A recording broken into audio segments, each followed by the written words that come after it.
salary cap. Live from New York. The show is just filled with content creators. No, the first hour of First Things First. Jam-packed show today. Jam-packed. Jam-packed. They said our A block can't go its customary 30 minutes. And I said, you know what? Don't tell me what to do. I'm a content creator. Today, the dust has settled. Professor Broussard now has the grade for the Cowboys move and perhaps some change of hearts on the panel. Really? Well, maybe. I guess we just wanted Jerry Jones to just twiddle his thumbs and go and wow, this guy. deal with his wells. Wow. The guy can't win. Meanwhile, Okay. who needs a win more? Drew's Ravens, who literally need a win, or the, I get it, you might have a point, we've had an easy schedule, Patriots. Fresh episode of Must Win as Brew tries to defend his title there. And finally, the committee met deep into the night. Indeed. Watching sports last night? Yeah, some little NBA on in the background, but we're focused. You locked in. Yeah. Catered? No. Really? No. Just people thirsty. No, there was drinks, but no food. Oh, okay. But Dusty, making fun of you. In my ear. Dusty, can I tell you something? You're not on the show. Dustin Gibby said it was just a trough of Chick-fil-A just scattered about everywhere like he does for lunch. Nick Wright, Kevin Wilds, Chris Broussard. It's a power-packed show, I told you. Yeah. We're starting So with let's Jerry get into Jones, the deal maker. Quinnen Williams and Logan Wilson, newest additions to a Cowboys defense that has struggled against pretty much everybody. Here's Coach Schottenheimer. It's exciting. Just kudos to Jerry and Steven and Will, and I think being aggressive but smart because a couple of the moves we made, you're getting guys not just for this year but beyond, which I think is great, and it gets you excited as a coach. And I think it's two terrific players, but also terrific young men. Calvin Watkins quoting Dak here on the trade. I'm blank pumped. You can quote me on that. Wow. Brew, what grade are you giving the Cowboys? Well, look, I have to be fair when I judge these grades as a professor. So this is not the Micah Parsons trade, okay? Just letting everybody know. This is not Micah Parsons. That was a fail. We get it. Now it's time to move on. I like Quinnen Williams. I like him a lot. At the very least, he's a very good player. At best, he's an all-pro level player. Mm-hmm. So I like adding him.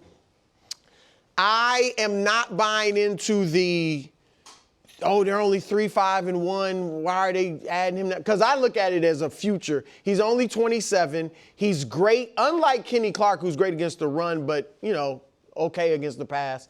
This guy's great against the run and the pass. So he's a good pass rusher, but also great against the run. And at 27, he'll be around, should they want him for a few years, several years. And they have him locked up for a few years already. Aaron Donald played to 32. Chris Jones still going strong at 31. So you got him for a few years. While I understand the value of draft picks, I think sometimes they can be overrated in that I think they give fans hope and they give GMs, maybe bad and sometimes bad GMs, a little life. Okay. A little hope, a little extra time. So again, I understand the value of picks, but all picks don't hit. And that you have to make those picks hit. So they got a proven commodity in Quinnen Williams in contrast to somebody that might not be that good. I had this graphic. Now, these are number one picks since 2014. Two of them are legitimately great players, Joe Burrow and Myles Garrett. And then Baker Mayfield and Jared Goff have become very good players, but had a, kind of a rocky road and been around the mulberry bush. And those are number one picks. So I'm just saying, just having picks, I feel the same way in the NBA. They can add value for trades and stuff, but if I can get a young, proven player that I already know is good, I want him. So I didn't go overboard, but I didn't kill him. I think it was a B. Okay. You thought I was going to say A? I love this bit. I mean, I think it's a resounding F. Yikes! Wow. And I so fundamentally and vehemently disagree with how the evaluation of the value of draft picks in the NFL. In the NBA, Brew, I agree with you in large part because the NBA is about having a couple real difference makers. But you look at every good team across the league and who their best players are and how they got them. And 90% of the best players on the best teams are homegrown guys. Everyone that matters on the Cowboys, aside from George Pickens. Is a guy they drafted. Javonte. Javonte, right? But and I also think that is I don't look at Javonte as a foundational piece. I think he's having a nice year. You're right that it is fair to look at the Micah trade as finished business and the Quinnen Williams trade as separate business. That's fine. Because I get it. If you combine them, it's a disaster. Yeah. But I do think it's okay, since the main capital changing hands in this one way and then the other way was draft picks, is to judge this trade on, did you overpay? The Micah trade, and I will do this as quickly and simply as possible, according to the draft value pick charts, essentially, was worth 474 points. That's approximate because you don't know exactly where those picks are going to be. In this trade, the Cowboys sent out 437 points.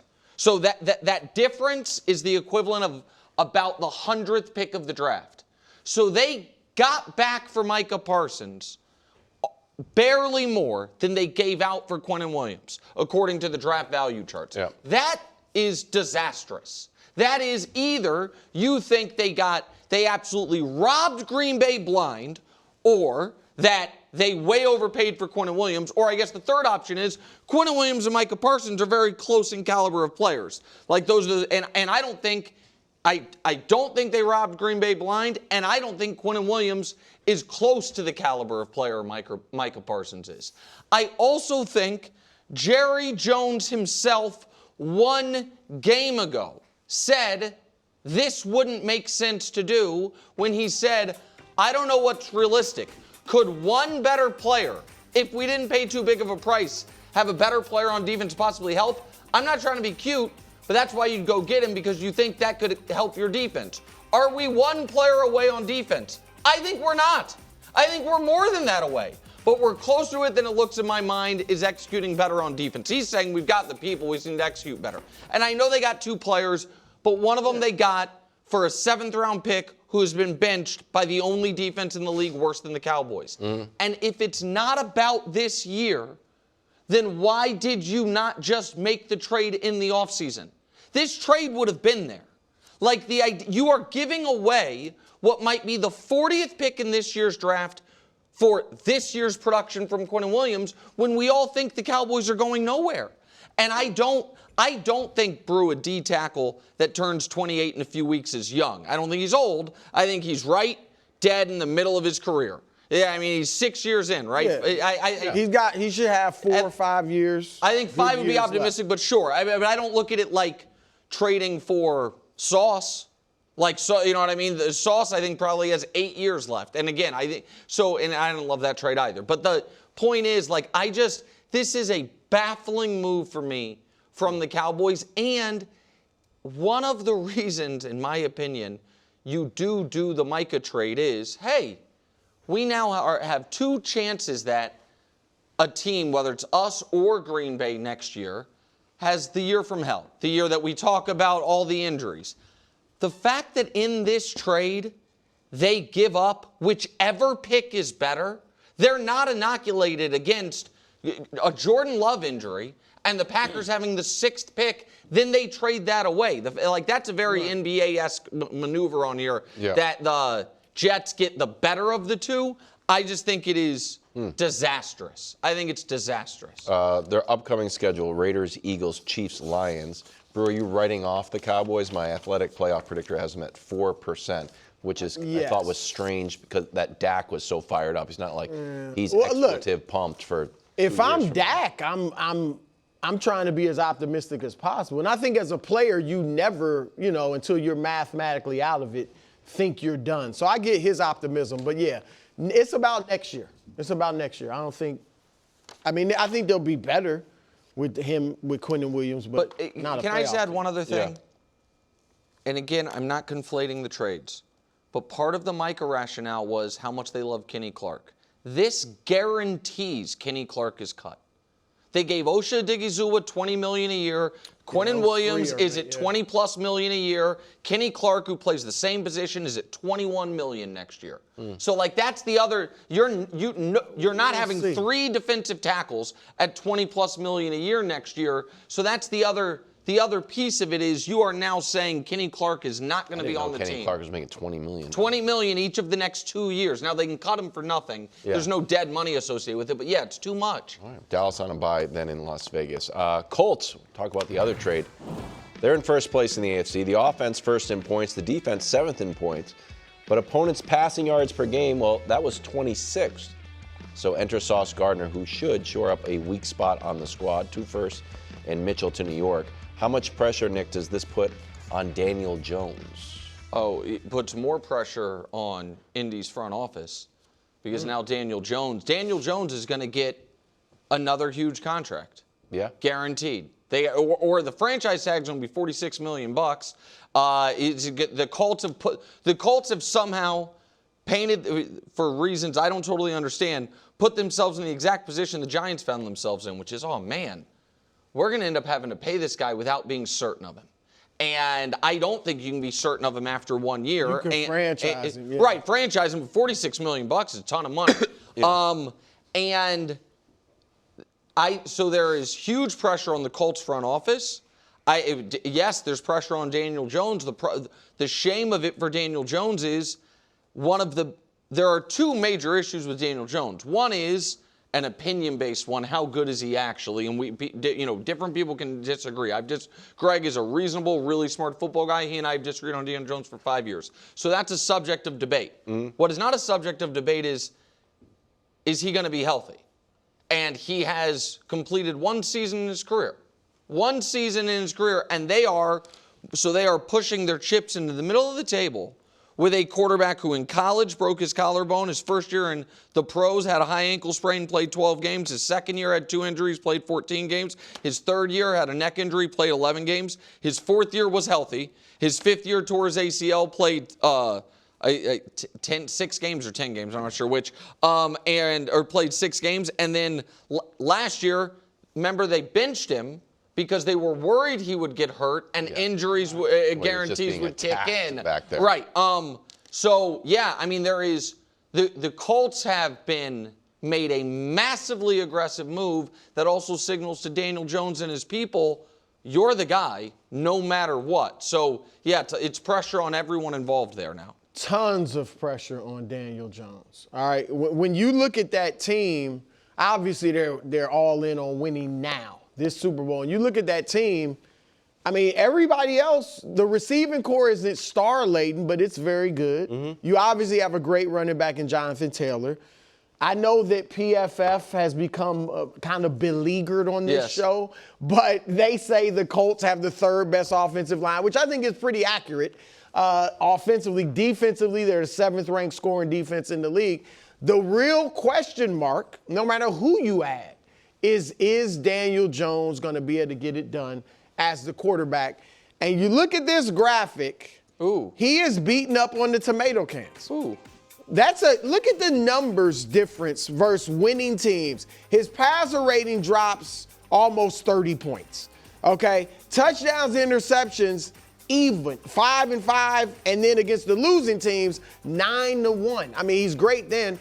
And so the yards per game, he throws for a lot against winning teams, because they may be in a shootout or whatever.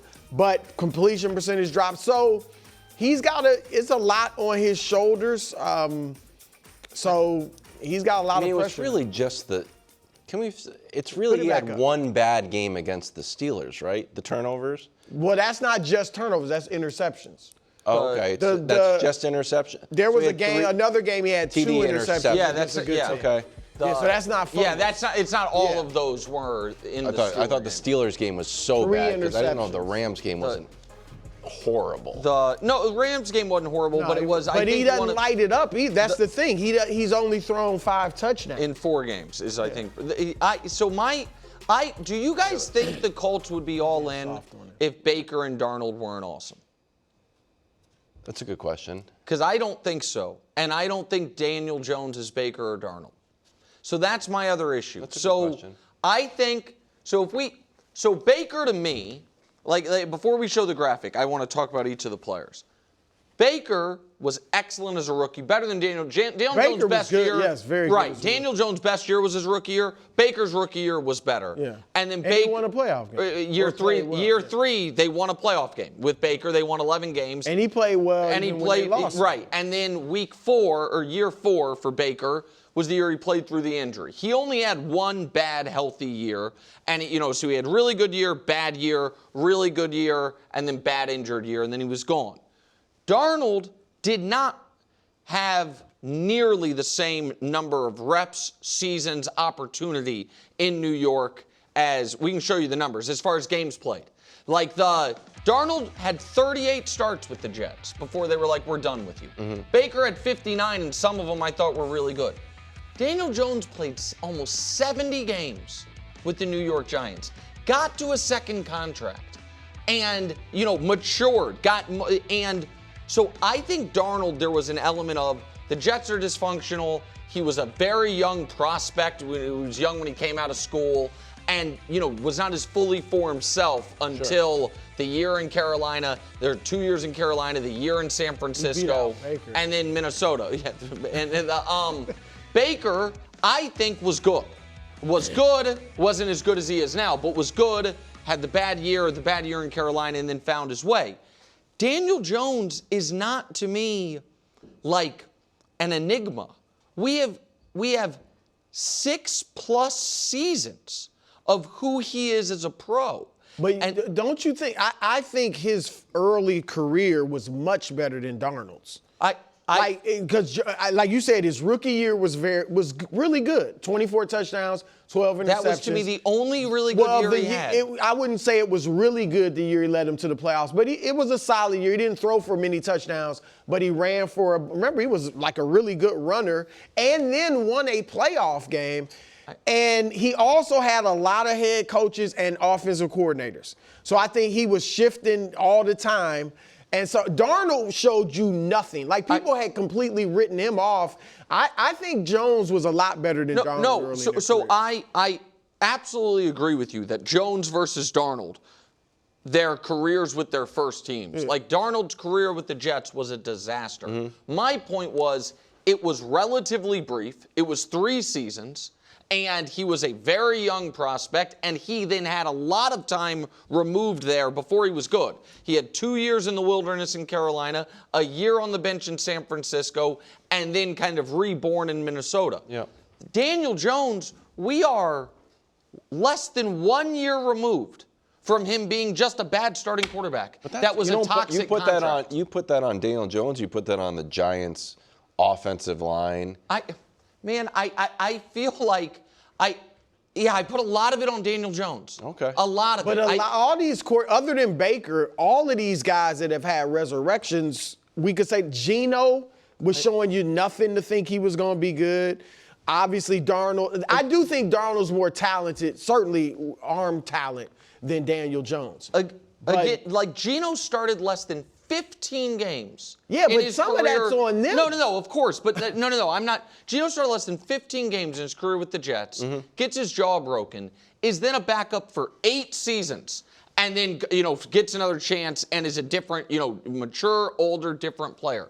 Daniel Jones had 70 games and the confidence of a second contract with the New York Giants, and that team, this time last year, was like Tommy DeVito is the better option. So it is so hard for me to believe that it's been that quick of a transformation to where he is now a legitimate, like a team can say, he is our starting quarterback, and we are A-list Super Bowl contenders to go all in. And that's what they're doing. All right, flip it. What if I was Daniel Jones and you were Chris Ballard? Okay? Hey, you know what? You saw what I did in New York, up and down. I think a lot of it was the offensive line. Saquon couldn't get going there, and all of a sudden, he almost set the record once I think I could be on a similar path. So I'll make you a deal. What if halfway through the season, we're in first place in the AFC, and we score the most points, and I'm tied for second in passing yards? Would you then believe in me? Yeah, again, if I'm Chris Ballard. That's a weird spot. I'm saying, I've held up my end of the bargain. He has absolutely held up his end of the bargain, and it would be an amazing story.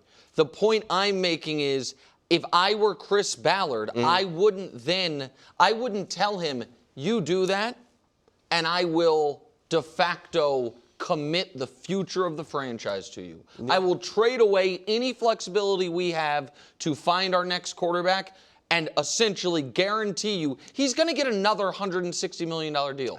I'm not sure. Yeah, he has to play well. He better keep playing well. If he struggles and let's say they win the division with 5 losses, 6 losses, at best, I'm franchising him. Why would I give him a long-term Because you have no flexibility. Look, there are quarterbacks found later in the draft, as we've seen. There's tons of quarterbacks that are taken. He is who you found. High. No, but I'm saying, we're talking about if he's not that guy. There's still a chance he's not that guy. Okay, maybe. Are you fully, before we move on to the Jets, I'm not trying to corner you at all. Are you fully convinced Daniel Jones is just a good quarterback now? I think it's hard for mediocre quarterbacks to play excellent. Why? We see it for a half season. We've seen it multiple times. We saw Nick Foles do it in the playoffs. We honestly, he was kind of unique in that regard. If that's how it ends, I'd be okay with Nick Foles. I would argue we're seeing Joe Flacco do it right now. I don't think Joe Flacco is good now. Joe Flacco is having a hot streak. That's a good point. That's what backup. Yeah, Mac Jones, and not to start anything, but Mac Jones might be a good example of it right now. Now maybe he ends up being good, but again, Mac Jones. I would argue that Mac Jones is a good quarterback that had a dip, not a bad quarterback. Yeah. Well, look, Daniel Jones was drafted 6th. And so, a lot of these guys are taken high in the draft. I don't know. Maybe he's not good, but if they're in the AFC Championship game, I don't think it matters. Yeah, of course, if they're in the AFC Championship game. If they go from 7-2 to 11-6 and out in the first round, and they don't have their first round pick this year or next year, it really matters. That's my point. That's the point I'm making. Okay. Coming up next, did Kyler Murray, speaking of quarterbacks, did Kyler Murray get benched, and what are the Cardinals going to do now? Also, are Bruised Ravens officially back? That's next on FS1, the Fox Sports Channel on SiriusXM. But drop to the podcast rankings, currently number 2 in the world, while our YouTube channel still number 1. You know what passed the podcast? What? What's Right with Nick Wright. Is that It's true? amazing. Yeah, we're on a hot streak. Goodness gracious. Yeah. Check out What's Right with Nick Wright if you get a chance. It's a separate side venture. Cardinals are 3-5 after a 3-touchdown game from Jacoby Brissett, who has put up better numbers than Kyler in his 3 starts. And looks like it's now the starting quarterback. Gannon was asked if this decision was based on Jacoby's play or Kyler's health. Take a listen. Truthfully, both factors, Gambo. You know what I mean? I like what the offense is doing right now. I like where they're at. And like I said, Kyler, I just told the media, Kyler's not fully healthy right now. So it just makes sense to me to just, get out in front of it. I think it provides clarity for our team right now, so we can game plan and do the things that we need to do getting ready for Seattle. Okay, here are the numbers, Brew. 5 more points with Jacoby Brissett, about 70 more yards, and third down percentage up 16%. What do you think is next for Kyler Murray? This does not mean it's over in Arizona. Because, one, they know Jacoby Brissett is not their future. They know it, all right? And so the hope, I would believe, if I was in their shoes, my hope would be this humbles Kyler Murray. We know he's got talent. He's a 2-time Pro Bowler. He was Offensive Rookie of the Year. His problem reportedly has been his attitude and study habits or lack thereof. And height. You would hope, no, I mean, that's you, but they drafted him number 1 as a short player. And he's a 2-time Pro Bowler as a short player who led them to the playoffs. So I'm not saying he's going to be a Hall of Famer. I'm just saying he's got talent far more than Jacoby Brissett. He just has to learn. So if I'm the Cardinals, that's my hope that this humbles him and he will learn. Because either way, I got to put him in. I have to play him because even if I want to trade him, I have to put him in and hope he plays well enough to up his trade value a little bit. He's got, the 5-year, $230 million contract. I don't want to interrupt you just because you're talking about playing him.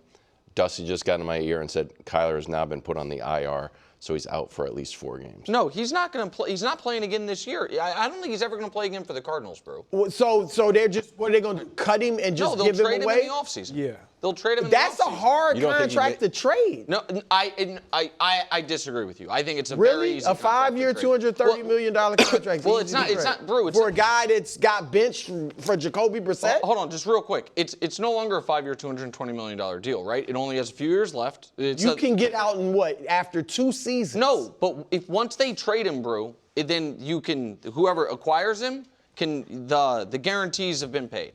So the whoever acquires him would be basically have him on less than $40 million a year at will. And so I don't think you're going to get a major draft haul back for him. Yeah. But I think that you can get, I bet they get a 4th-round pick for him and get him off the books. I don't think Kyler will ever play for the Cardinals again. The only way Kyler plays for the Cardinals again is if Jonathan Gannon's fired. Like the head coach can't bench the quarterback for Jacoby Brissett and then next season be like, that's going to be our guy. And so Troy Aikman was benched. Yeah, Brew is I a know that was second-year years player, ago. not 7 years into his career. But still, he was a good player. I would be absolutely stunned if Jonathan Gannon is the head coach of the Cardinals next year. Kyler Murray's not going to be on the team. And maybe you'll have a reclamation. Brew's right that one of my critiques has been, we just heard Tua say, I just have trouble sometimes seeing the middle of the field. Kyler's 3 or 4 inches shorter than Tua. I think there are limitations on him from a size standpoint. I think we have seen his play and the team fall off at the midway point of the season every year, and that his play drops off somewhat. The team can't win games. I don't know that he is built for a 17-game season, and I don't think he's a great leader. I don't think he has great work ethic, and I don't think he's going to be the Cardinals quarterback next year. Like, I'm taking that as a given. Where's the trade? I mean, everything you just said, why would I trade for him? Because teams are starting Tyler Shough. There's needs, and I'm with Nick on this one. I don't think he plays for the Cardinals again. Largely because when you have issues that have been looming of leadership issues, attitude issues, and it's stemming from the most valuable position at quarterback, and then you get a guy who's been a journeyman, when he's gotten opportunity because of his ability to be locked in, be prepared mentally to go in and perform, he's performing like this, and you get your 1st-round pick from a couple years ago, now all of a sudden popping in Marvin Harrison Jr. We haven't seen that with Kyler at all. And you mean to tell me I'm going to bring back Kyler Murray and say, you know what, Marvin, I think he's going to figure it out. No, what Kyler needs to do is take a critical look in the mirror. Yes. Use the resources that are right there in Arizona around you. There's a guy who played for that team, Kurt Warner, that I guarantee you if he reached out, he would sit down and just teach you how to become a better pro,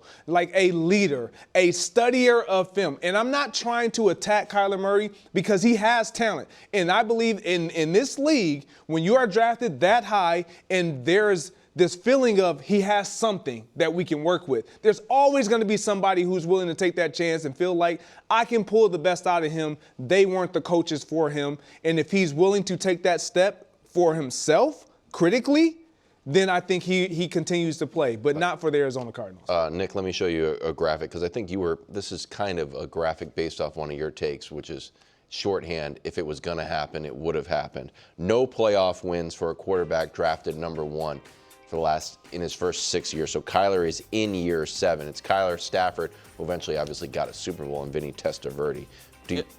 Go ahead. No.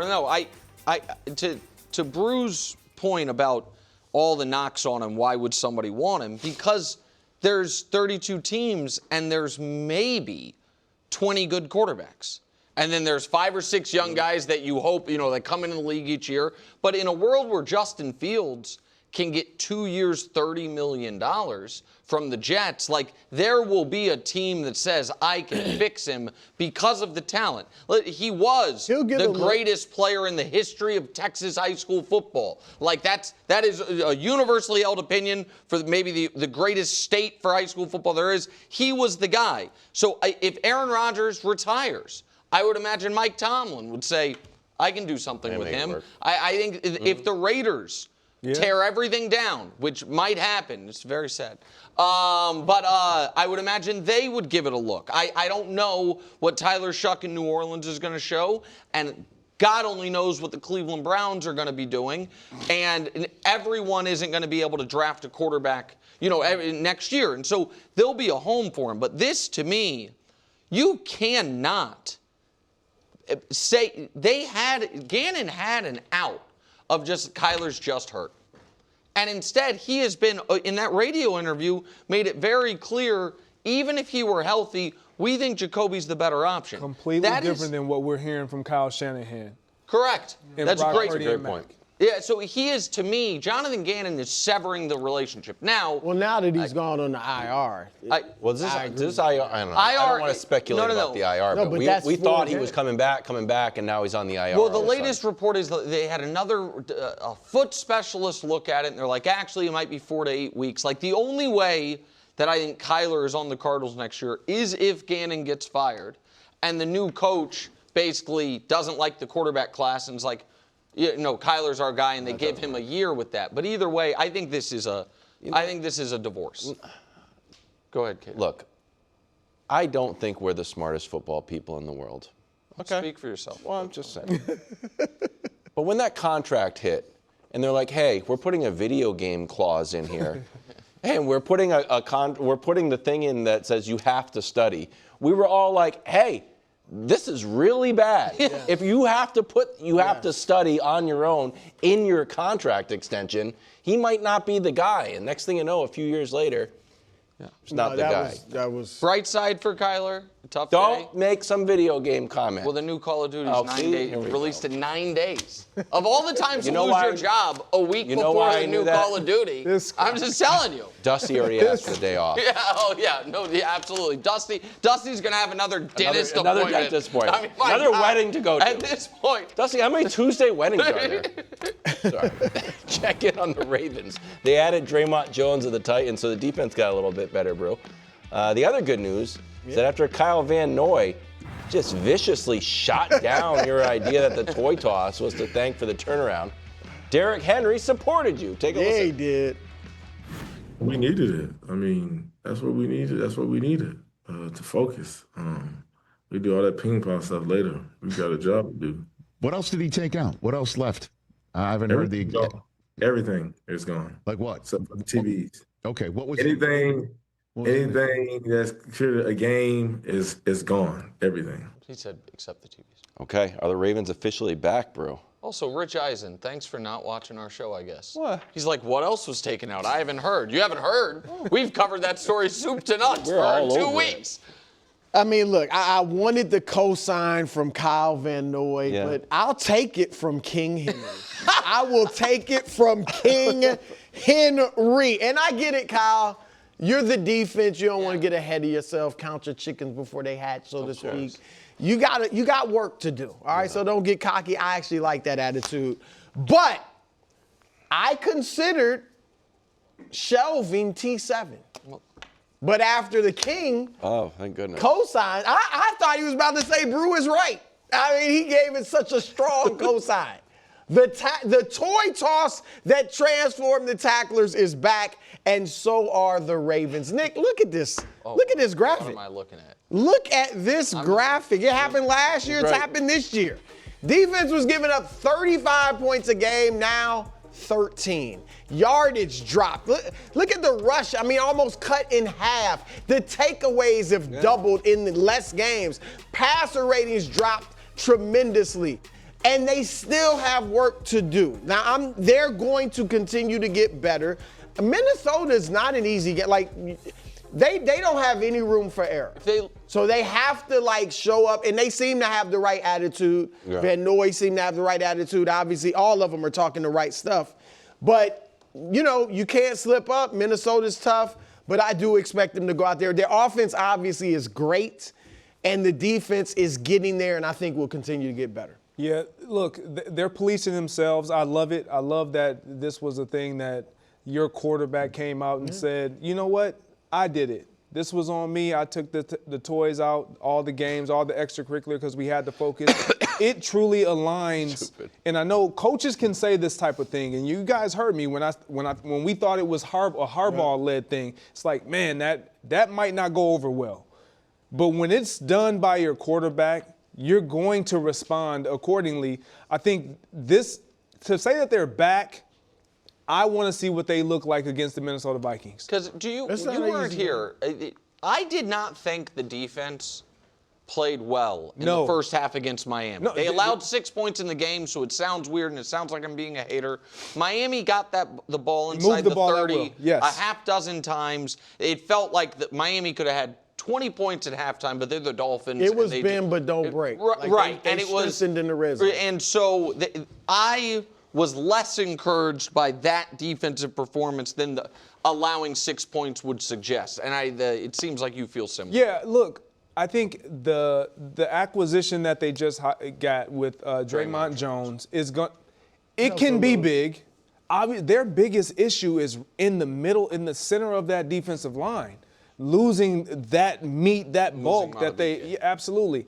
But however, they haven't been able to get pass rush. They've struggled in the back end. And when you don't get those things, we've talked about this ad nauseum. When you're talking about great defenses, you're constantly talking about guys who can pressure the quarterback, who can disrupt what you want to do as a passing attack. If you can't do that, you're going to struggle. I don't care who you are. You're going to always give a team a chance to come back like the Bills did and make a run to beat you in the waning moments of the game. So I like the move that they made. I think they're figuring it out. This game against the Vikings, it's huge. Sunday at 1 on Fox. Coming up next, Ja Morant was supposed to be one of the faces of the league, and now nobody wants him? We discuss next. This episode is brought to you by Paramount Plus. Paramount Plus has movies. So many movies. The movies you've seen 1,000 times and could watch 1,000 more. Iconic movies your friends can't believe you haven't seen. New movies, classic movies, new takes on classic movies. So whether you're into Top Gun or The Naked Gun, Mean Girls or Mission Impossible, Smurfs or Sonic the Hedgehog, there's a mountain of movies to discover on Paramount Plus. Start streaming today. It's the greatest segment in all of sports, special edition of the committee's tiers. Right now, quick episode of Weird and Wonderful. 2 Dunk of the Year candidates, bro. 2? First up, UC Santa Barbara versus San Francisco State. Zion Sensley with the Dunk of the Year off the inbounds. And then, number 9, Kentucky taking on Nichols. This is Colin Chandler with the Dunk of the Year. Oh, so those are the Dunks of the Year. That was nasty. Kentucky wins and the Gauchos win. Chandler wins this Dunk of the Year competition. So unfortunately, Zion Sensley is eliminated. That's good. That was much better. Because I don't like UC Santa Barbara. There we go. They did win by 31. Weird. That was crazy. Magic down to the Raptors. Desmond Bane misses this 3. Hustles back on defense. That's good. So he gets a foul. He takes his foul and then spikes the ball. He got ejected. The Magic are 3-5, and they still can't score. Everyone told me how Magic can't shoot. Yeah, that's what they can't do. Bane's been really bad. Paolo. Weird. Yeah. I mean, they gave up, 5 firsts for Bane? 4 or 5? And he was supposed to solve their. Yeah, and with the wide open East, it was. I loved the trade. I thought it was smart. It's early, but it's been bad. Yeah. Getting late? It's not getting late yet. Okay. It's just early. Weird Thunder Clippers. Hartenstein between his own legs and then sets a screen for Caruso, who drains the 3. Thunder are 8-0 for the first time in franchise history. Too soon? No, not too. I'm saying, listen, 70 win watch is passé at this point. The Warriors record watch is what it is now. Ooh. I mean, they're 8-0 without J-Dub playing a game. Your guy Chet's missed 3. I think they're winning by 13 points. Yeah. They're not close they're again. just cruising. Prime Performance sponsored by Voya. Well planned, well invested, well protected. I like that a lot. Ja Morant's played listless basketball, suspended by the team for 1 game. He agreed to the idea that he lost his joy for the game and now might be looking for a new home. Mark Spears kicked the tires on the trade market. Not good. Yeah. 4 of the execs I talked to today say they really have no interest in trading for Ja. Here's his numbers so far. Everything is down, and his field goal percentage is the 3rd worst in the NBA. His 3-point percentage is 14%. Your reaction to this newest Ja drama? Well, I have 2 strong takes on this. Obviously, it's just sad what's happened to Ja Morant. And it's not too late, but right now it looks like, and these 2 guys, when I covered the league, like Steve Francis, who was a superstar early, and I think Ja is better than Francis was at his height, but he fizzled, and you thought he was on his way to like a Hall of Fame career. And Stephon Marbury as well, who looked like he was on his way to a Hall of Fame career and then kind of fizzled. Self-implosion, both of them. And Ja is worse than what those guys, went through. So this is just sad and unfortunate for him. I do think he needs a new setting. If I was Minnesota, their name's been mentioned, I would take that chance if I'm Minnesota on resurrecting his career. Miami, I would take that chance. I know some people might say, do you want him in Miami? But he's a great player. And in that culture, if they could get the best out of him, I like that. But the other thing is this. And one of the things Ja is upset about is when he has said, and I'm not trying to take anything off him, this is self-implosion. However, when he said ask the coach and all that, Ja Morant's only playing 29 minutes a game. All right, that's the most on the team. They got 11 guys averaging double figures. What I'm saying is the NBA or some of these teams need to be careful. All right, it might seem more efficient and everything to play a ton of guys and nobody 30 minutes or more, but that the league has always been at its height, what's drawn the fans and the popularity are superstars. And if you're only playing guys 28, 29 minutes a game, you're limiting their ability to be superstars. I was hoping and praying that Wemby would get to play 35 minutes a game or something this year. And that's the strategy in Memphis now. And that's what upsets Ja. He's still averaging 20 points, but he's only playing 29 minutes.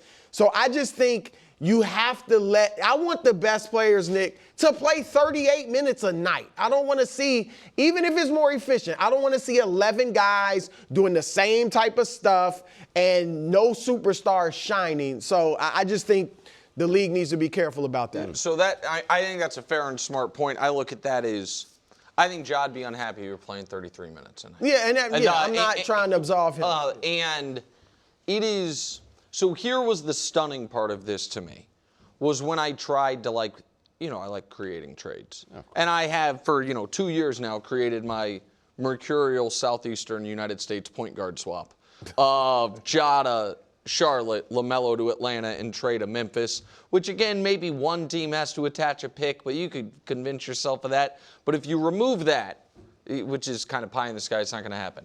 And I thought about who would you trade 1-for-1 Ja Morant for? And I thought about the players that he 3 years before the gun fiasco, which this is unrelated but related to the gun fiasco, just because that to me was the beginning of his fall from grace that he has not recovered from.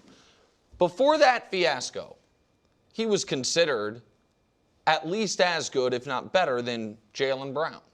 Right now, he was better. Okay, right now, if they called and offered Ja Morant for Jaylen Brown, the Celtics would laugh at them. He was certainly considered better than either of Darius Garland and maybe Donovan Mitchell. Yes. If they called and offered Ja for either of those 2 players, the Cavs would laugh at them. Like right now, could you trade Ja Morant straight up for Tyrese Maxey? I don't think so. I think Daryl would not do it. Would the Celtics do straight up? And again, I know the salaries don't necessarily, but in this, suspend that for a moment. Ja Morant for Derek White.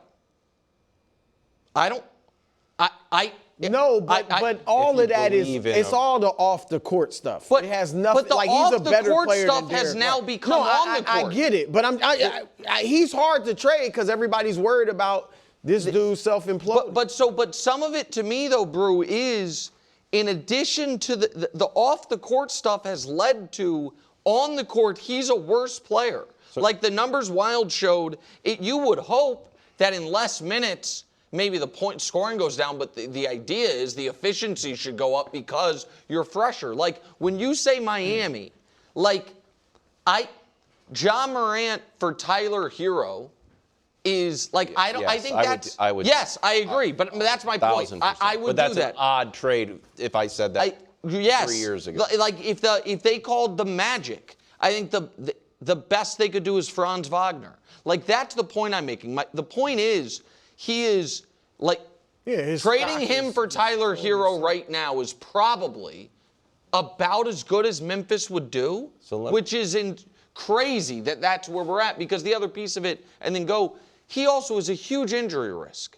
Like, that's the other piece of it, is he doesn't play that much. So he does. So this is the question. Is it just off the court stuff that you say morph to on the field, on the court, ineffectiveness? But this is the graphic from Kevin O'Connor, and this is from November 1st. So these numbers may have changed, but I don't know how many games he plays on November 1st. At rim frequency. Early on, 2020, you close your eyes, you think of Ja Morant. Those are percentage of his shots at the rim. Yes. So, and you see him going to the rim, and we were actually worried about him. We had conversations about him. Maybe breaking that was an wrist. injury risk. Yeah, yes, that he would just go up, but he was so electric near the rim. But now he's at 28%. Now you would like to say, well, good news. His three-point shot is great, or his mid-range jumper is fantastic. But he's taking less shots at the rim, and it's not like he's become this great shooter. Correct. So I think this begs the question, are you just not the same guy anymore? That's what I think. So that's where I think maybe, Brew, you and I disagree. I don't think he is still a great player. Do you think he can? Right now, he is not playing great.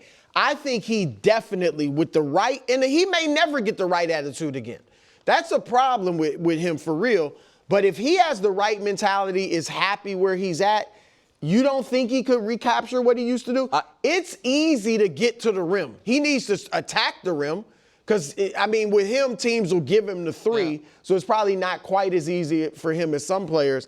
But still, he's Ja Morant. He's electric. He can get there. I think he could be essentially what he used to be. Really? If he was right mentally. Okay. I'd hope so. But we had that whole conversation last year. He's like, I'm not dunking anymore. And we're he needs to play that's strange. his game. Here's the other weird part of this story, and it's a quote panel from Chris Mannix, friend of the show that you wrote in Sports Illustrated, about if you wanted to trade Ja, and could you do a rebuild?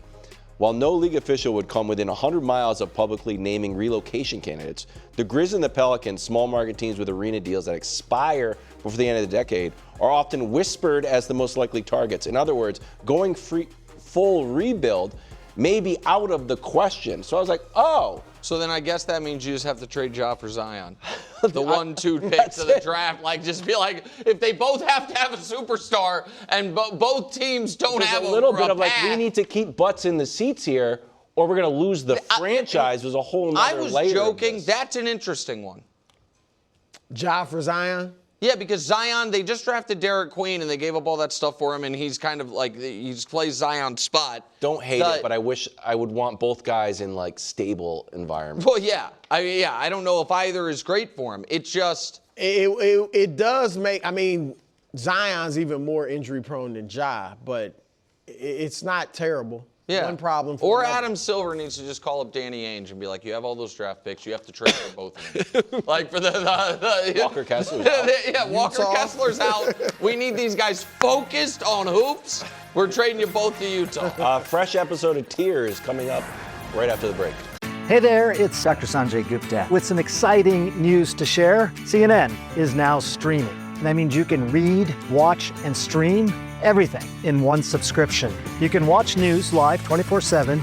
You can also explore catch-up videos and explainer videos, and you can also watch the library of CNN's originals, including my latest documentary, It Doesn't Have to Hurt. Just go to cnn.com/all-access.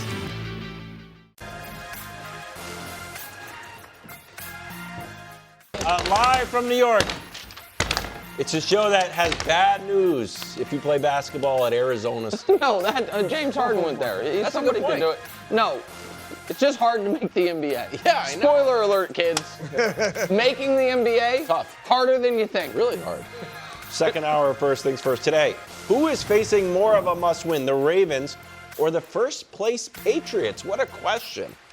We discuss in a fresh episode of Must Win. Meanwhile, Luka versus Wemby tonight. Who's the MVP and who would you rather have this year? Who's the MVP? Who do you think the MVP is? Giannis, by a mile. By a mile? Where Giannis, 10 games? Yeah, well, through 10 games. Giannis is in first, and BJ Edgecombe is in second. No one had this. Josh Giddey. Yeah. Josh Oh, Giddey yeah, is he's been balling. great. No, but for real, Shea's also been really good. But right now, you're in for a special treat. Last night, in an old movie theater, playing just the scenes from Mission Impossible where Tom Cruise reveals he's been wearing a full face mask of the bad guy. Surprise! Where's the microchip?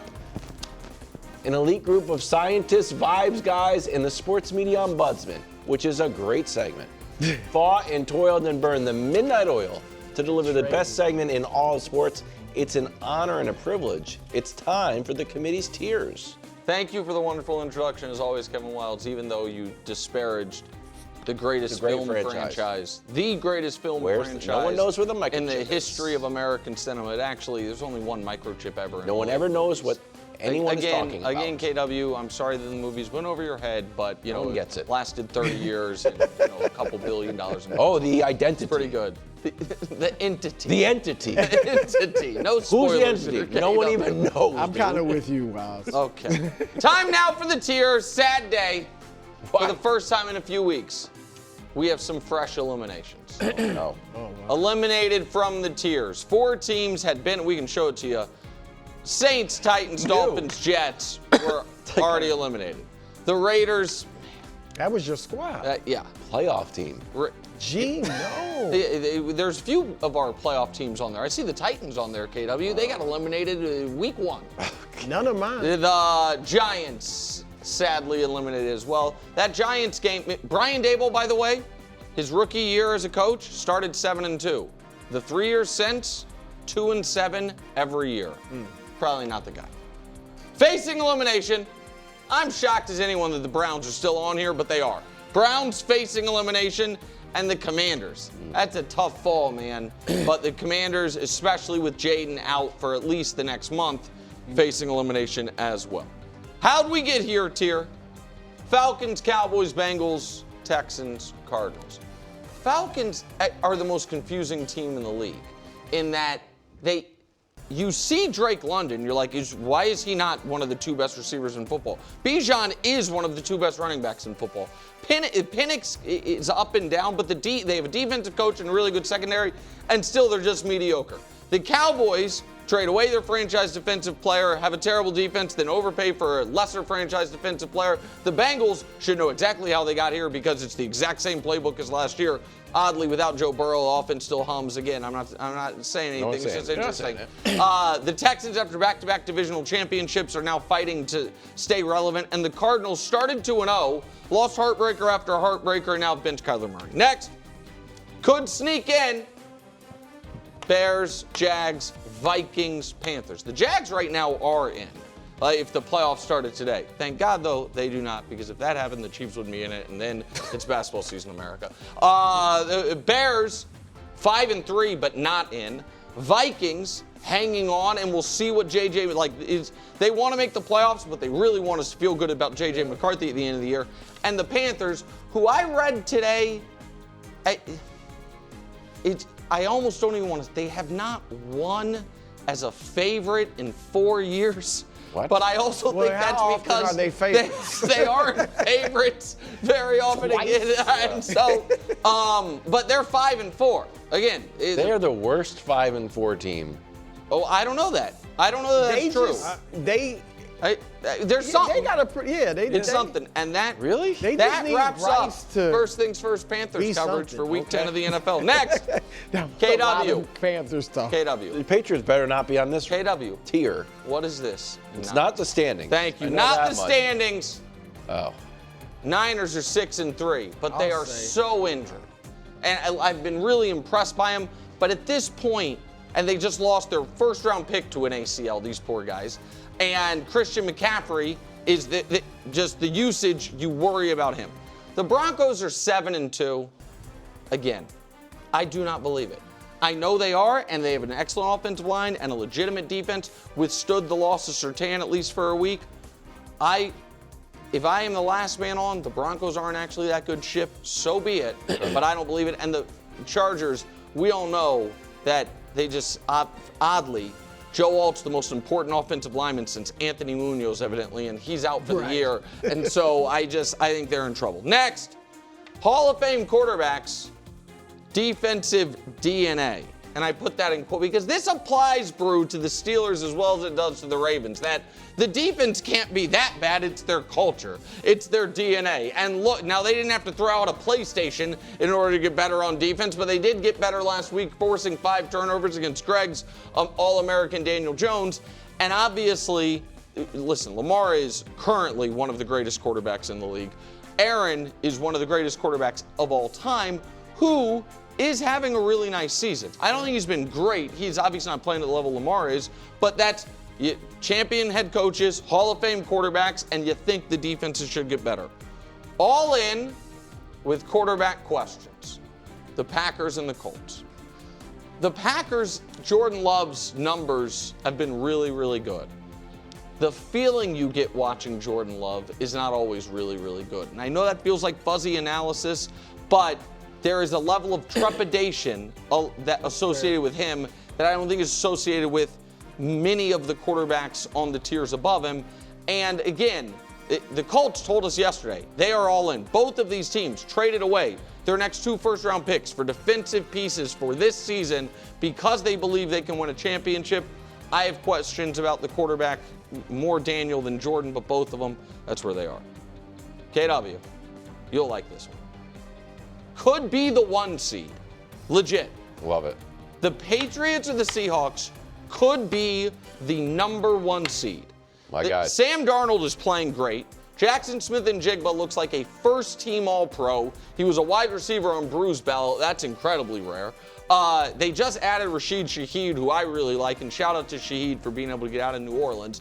And the Patriots are a really good team they've had an incredibly easy schedule, and it just gets easier. Yeah. And I mean, somehow they have both of their Jets games left, and they ducked the tough version of the Jets, evidently. So both of these teams, and the Seahawks defense has been maybe the most underrated unit across the NFL this year. Definitively dangerous. No matter what Danny Parkins will tell you, the Bucs are for real, and the Bucs' disrespect is baffling to me. They win the division every year. Baker's good in the playoffs every year. They, unlike some other teams, are able to sustain injury, but luckily those guys are slowly but surely coming back, with the exception of Mike Evans, who they'll probably have to wait until the playoffs. And we know how dangerous the Lions are. I understand it was a bad loss this weekend against Brian Flores and the Vikings, but they're definitively dangerous. Championship caliber, critical stretch. Chiefs and Rams. So the Chiefs are on a bye, and then they are at Denver, home to Indy. That is obviously a must split at least, but really need to go 2-0 to feel like you have any margin of error down the stretch of the season. The Rams, right now, are not leading the division. The Seahawks are. It's tiebreaker stuff. But they are at the Niners, home for the Seahawks, home for Tampa. That 3-game stretch will likely determine the division, will determine tiebreakers, could determine are you the 1 seed or are you going into week 12 on the outside looking in of the playoffs. That's how jam-packed the NFC is. I believe, obviously, in both of these teams, but They have 7 losses between them. They need to do well during this tough stretch of football. Officially running it back. Eagles said we're not trading A.J. Brown. We're the defending champs. Our quarterbacks turned the ball over, twice all year, once all year? Once. Saquon just came off his best game. We added the defense. We're running it back. All of our main characters from last year are here. We're going to try to defend our title coming off a bye. We didn't even play that great the first 8 weeks of the season. We're 6-2. We feel good. And then atop the tiers, for the first time, I believe all year, is this the year? The Buffalo Bills. Now, they did not treat the trade deadline like they thought that they were a piece away. They treated the trade deadline like they thought they have enough. They just beat Kansas City in Buffalo when they were the underdogs. Josh Allen is healthy. They have seemingly faded the devastating injury on the offensive side of the ball. Obviously, Ed Oliver's tough for them on the defensive side of the ball. And it's the final year of Highmark Stadium. Going to be the Bills finally get back to the Super Bowl for the first time in more than 30 years. That is the full edition, Greg Jennings, of the committee's tiers. I'm going to jump right into it. You got the Eagles second, officially running it back. I got them number 1. Wow. They should be atop the tiers. And the reason why I say this is because I love the nameplate, officially running it back. Even with being on the bye week, they won Week 9. Wow. They got to win Week 9 because of what they were doing and what they acquired defensively, the depth that they put on that roster. Love what Howie Roseman does. You talked about the other day, Jerry Jones not having a plan. This is a team that has always had a plan, and they continue to retool and show us why that plan works. The last time we saw this team play, we saw Saquon, we saw that offense, we saw that running game get reestablished. They did not have A.J. Brown. Jalen Hurts still threw for 4 touchdowns. They were spreading the ball around. And then you go in Week 9, when you're off, players, you take a rest, we're going to still work as management. We're going to improve our roster. We're going to hold on to a guy who we feel we can't win without this year. We'll see what happens in the offseason. But right now, you can't tell me this team isn't the best team in football. And you look at their schedule, it suggests that. When you look at who they've been able to play already and get wins with, the Kansas City Chiefs check that box. The Rams check that box. The Bucs, who you really like, you got them representing the NFC, check that box. And if you keep going down, well, we know who they got Monday night at Lambeau against the Green Bay Packers. We'll see what happens there. And you got the team that's ahead of them coming in Week 17. We'll see if they check that box. But for right now, with the moves that they have decided to make, yes, they are running it back, but they found who they really are, and they are loving it because they can run the football. Yes, it was against the Giants, a team 2 weeks before they played them last. They could not run the football at all. I like the direction they're going. The fan base is going to be excited. We'll see what they end up doing in the second half of the year. Yeah, listen, I don't take any major issue with any of what you said. If I have them by themselves in second, you can obviously make a case by themselves in first. I guess the one distinction I would make is this. I thought that, so their common opponent, if you will, with Buffalo is Kansas City. The Bills got Kansas City in their building. They got Kansas City on the road. Correct. But they faced a Kansas City team that had Worthy and Rice. They faced a Kansas City team without either. And I think the Bills dominated that game more than Philly did. But I'm not really arguing it. Like, you make a strong case. I think right now, I think Buffalo's the best team, but it's by the slimmest of margins. The Buccaneers are a little bit high, but I always pick on the Buccaneers. Yeah, you and Danny. You like Baker. I like Baker, but they need to come down a little bit. Nick, for my mainstay in this, I'm eliminating a tier. What? Yeah, the Hall of Fame QB's defensive DNA. It's nicely named as always, but I'm moving the Steelers down. To not the standings. And I'm moving, the Ravens up. Just one, I'm going to be patient, but I'm moving the Ravens up with the Packers and the Colts. Wow, you think they have quarterback questions. Wow, what a shot. Well, no, the titles don't match. Wow. The titles what don't match. What a shot at Lamar. I'm looking at, the titles are always great, but I'm saying, I'm just looking at the tiers themselves. Pittsburgh, the defense, unlike the Ravens, their defense has not strung together a few, impressive performances in a row. So I'm not sure if the defense is back. You are right. It is their culture. Yep. You would think it'll come back. It clearly did this last week, but I'm still iffy on that. They don't have the run game, and Rodgers is playing good, efficient football, but not really explosive football. So I think there's a ceiling. I would drop them with the Niners and those teams. And the Ravens, I'm moving up. The offense is just, with Lamar, it opens up things for Derrick Henry. He's going to probably be much better second half of the season because of Lamar's presence. And the defense, like I said, is getting better. I like the addition of Draymond Jones. He's not phenomenal. Nobody's going to act like that. But 4.5 sacks in his last 4 games. He's on pace for a career high. And they only have 11 in 8 games all season. So him doing anything in terms of pass rush will help them. I think their defensive backfield is pretty good if they get any type of pressure. They haven't been bad when they, if they get pressure, I think they'll be good. So Ravens are on the rise, Steelers sinking. So I'm going to switch over. Here's the problem for me with that. It's less about your commentary on the Ravens and it's more about the kind of disrespect of Pittsburgh. Because it's not the standings, but Pittsburgh has some really good wins this year. Baltimore has beaten the Browns, who are on the brink of elimination, the Dolphins, who have been eliminated, and the Bears, who are not on this part of the, this high up on the tier. Impressive though without Lamar. Absolutely. The Steelers beat the Patriots. I know Wilds doesn't like how they beat the Patriots, but they beat the Patriots. And then they forced them to cough the ball. And then beat the Colts in a similar fashion.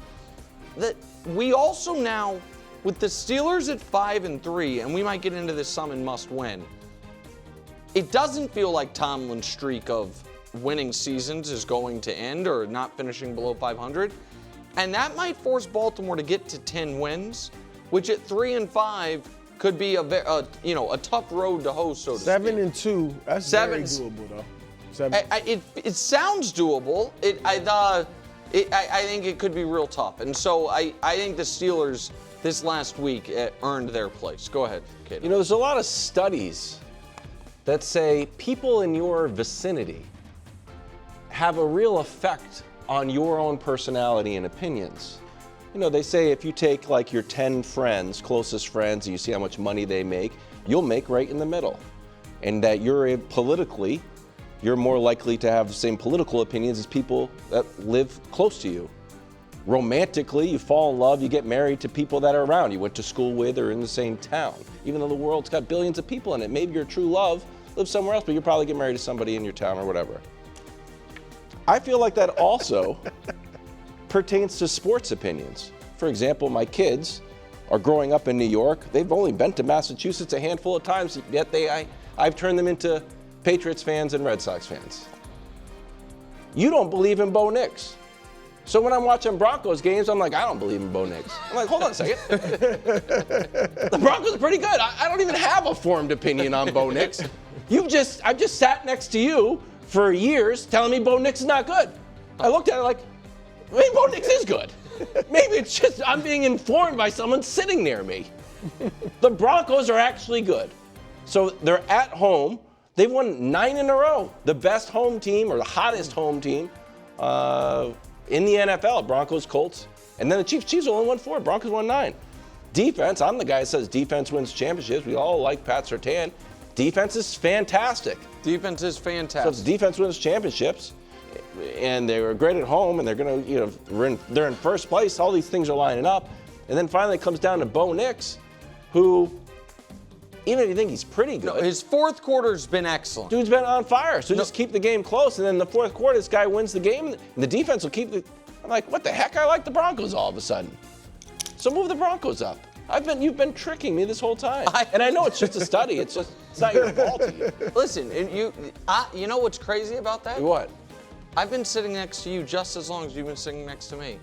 And never once you don't think defense has one of your opinions made me believe something. Okay, never let one something time. go wrong in Houston. What are you going to be saying? So, problem. I am So I, before the year on this show, had a very confusing take, if you will, which was I thought the Broncos were going to finish below 500 and miss the playoffs and start 6-2, because I believed that the second half of their schedule was going to beat them up. Now, part of that math was I thought they wouldn't get to 7-2, they'd lose to Houston. Every week, I watch the Broncos and I'm like, all right, maybe they're going to prove me wrong. And every week I watch the whole game and I'm like, nope, that team stinks, and then they win. And this week was, and stinks is too strong. I don't think the team stinks because the defense is obviously excellent. Offensive line is really good.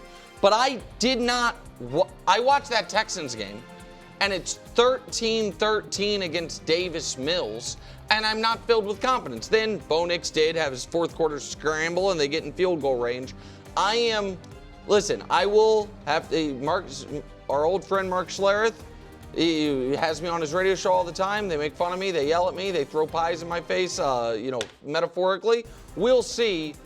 I think the Broncos are due to have a regression to the mean on this fourth quarter stuff.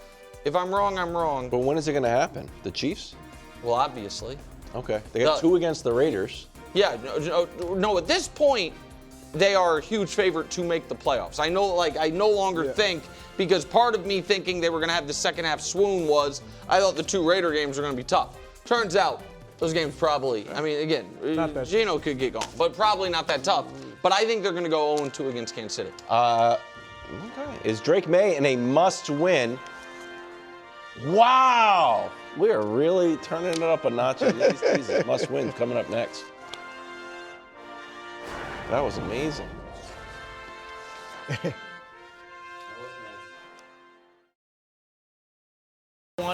What's going on in Indiana? The Indy 500. We should just set up shop there. Pacers. Yeah. I wouldn't hate it. I got to tell you, I do think McAfee beat us to that property. Unbelievable. He's like Indiana's sports capital. He nailed it. But he nailed it. He did a great job. Must win. Good point. Yeah. Ravens at Vikings. This one's on Fox. Brew, we're hoping that you're throwing it at the park. Oh, the Ravens practice facility. Just meet at the park down the street. Brew, the first 5 games, the defense, of course, was no good. Last 3 games, the defense has been excellent. You are the reigning champion of must-win, so you can, of course, decide to pass or play. It will go in clockwise order, so be smart here. I think I'll take it. Okay, here we go. I'll play. Just briefly. It is a must-win for the Ravens, but also a must-validate tee time. Golfing thing. The tees, it seems like if you lose within, say, a month, then your tee becomes in jeopardy. T6, the tackle that turned the tide, has actually been mocked by Danny Parkins, who created a T3 man. The tackle that meant absolutely nothing. So they must validate T7. Got it. The toy toss that transformed the tackler. So they must win, but they also must play well defensively to continue their climb toward contention. That's it? That's it. I do short and sweet. Okay. It was power packed. Points available. Definitely points. I just think about it. Think about it. I know it was a little above your head, but think about it. Definitely wasn't above. We definitely was. It was definitely understood. Yeah. This is actually a must-win for the Vikings. Look, Vikings. Yes, absolutely for the Vikings. When you look at the Ravens, I feel like they're in a division where they can still make up ground depending on what they end up looking like.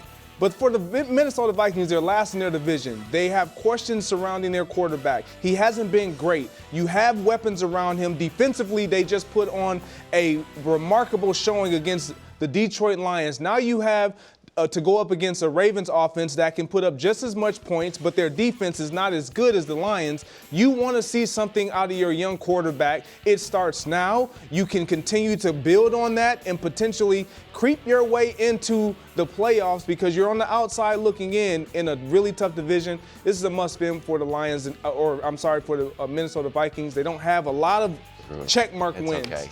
It was a great just answer. the dismount. It's a dismount, but that's only like a 0.2 You stumbled deduction. like. Here's the. Listen, I mean, you didn't even get off the ground. Exactly. Here's Why should you hold on. use this Here's point? the reality, KW. Yeah. If the Ravens lose, they're done. They're done. Done. And we talked about this when Brew correctly said going into the Bears game. The season comes down to the Bears game. And I said, I agree, but the problem with that, when I had my ill-fated poker analogy about aces versus deuce seven that you hated so much, was you have to just run, you have to do it again and again and again. And I don't know if you can put it up or not, Dust, their schedule versus the Steelers' schedule. But if they lose this game to fall to 3-6, they're just finished. Because we know they have 2 left against Pittsburgh. We know they have 2 left against Cincinnati. We know they have the Patriots and the Steelers. And the Packers. And so it is not realistic to say when we saw the Steelers get a win that we did not expect them to get, that the Ravens can drop this game to Minnesota and then all of a sudden go from 3-6 to 10-7 to be the minimum they have to do. Their season is on the line Sunday, so it's a must-win for them. Nick gets it. Thank Sorry, you. guys. Patriots, Real underdogs analysis. in Tampa Bay. Sorry, Greg. Stumbled over. Bucks coming off a bye. I mean, I thought that meant something. When I make a misstep verbally, I made a misstep. I get punished for it. Nick did. He had a graphic. Honestly, when you bring stuff to the table, it was a lot of stuff. Usually I don't like that. No. Bucks off a bye. Patriots have won 6 straight, and Drake May has literally been their best road quarterback in the NFL. Undefeated, completion percentage the best. This is the best everywhere. I don't know. Practice, home, away, touchdown. Practice? Yeah. They practice on the road? Watch it. Saying he's the best quarterback, whatever. Yeah. Leads the most passes. You get it. Who's this a must-win for, Greg? It's a must-win for the Bucks. Love it. Coming off a bye, Baker's been questioned. Brew absolutely, he says he's his guy, but he absolutely does not believe in you. He's still thinking Kyle Trask. You're going to win that division. You're going to have to start stacking some of these wins because there's a team in your division, believe it or not, that's kind of a creepy cat. I don't know if you're paying attention, but you might want to pay attention to that team, and it will help to get a win against a New England Patriots team who have been knocking on the doorstep of destiny. Heck yeah, dude. Heck yeah. I landed that. Nadia Comaneci out there. Okay. Perfect. Brown nosing. So here, listen. Right. This is not a must-win for either team.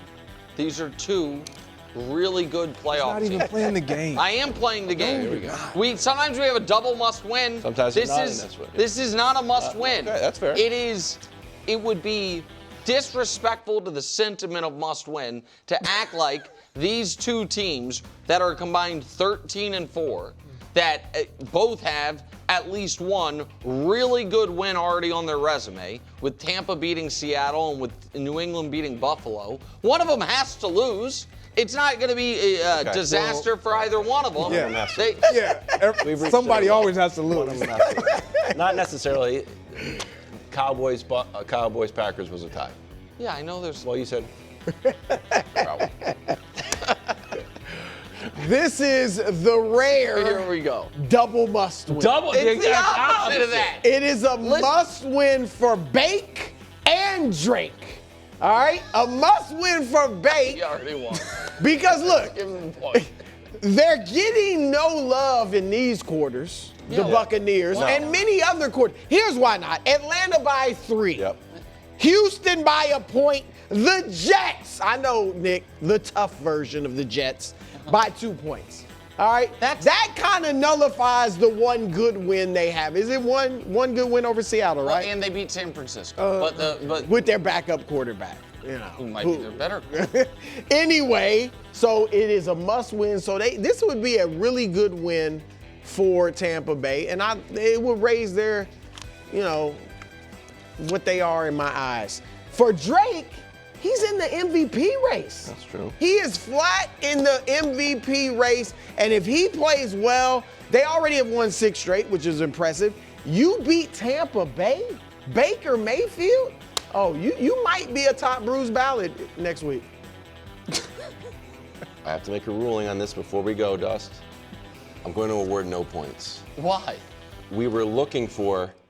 You guys think you're hot stuff just because you rebuilt your whole team in the post-Tom Brady era? Well, guess what?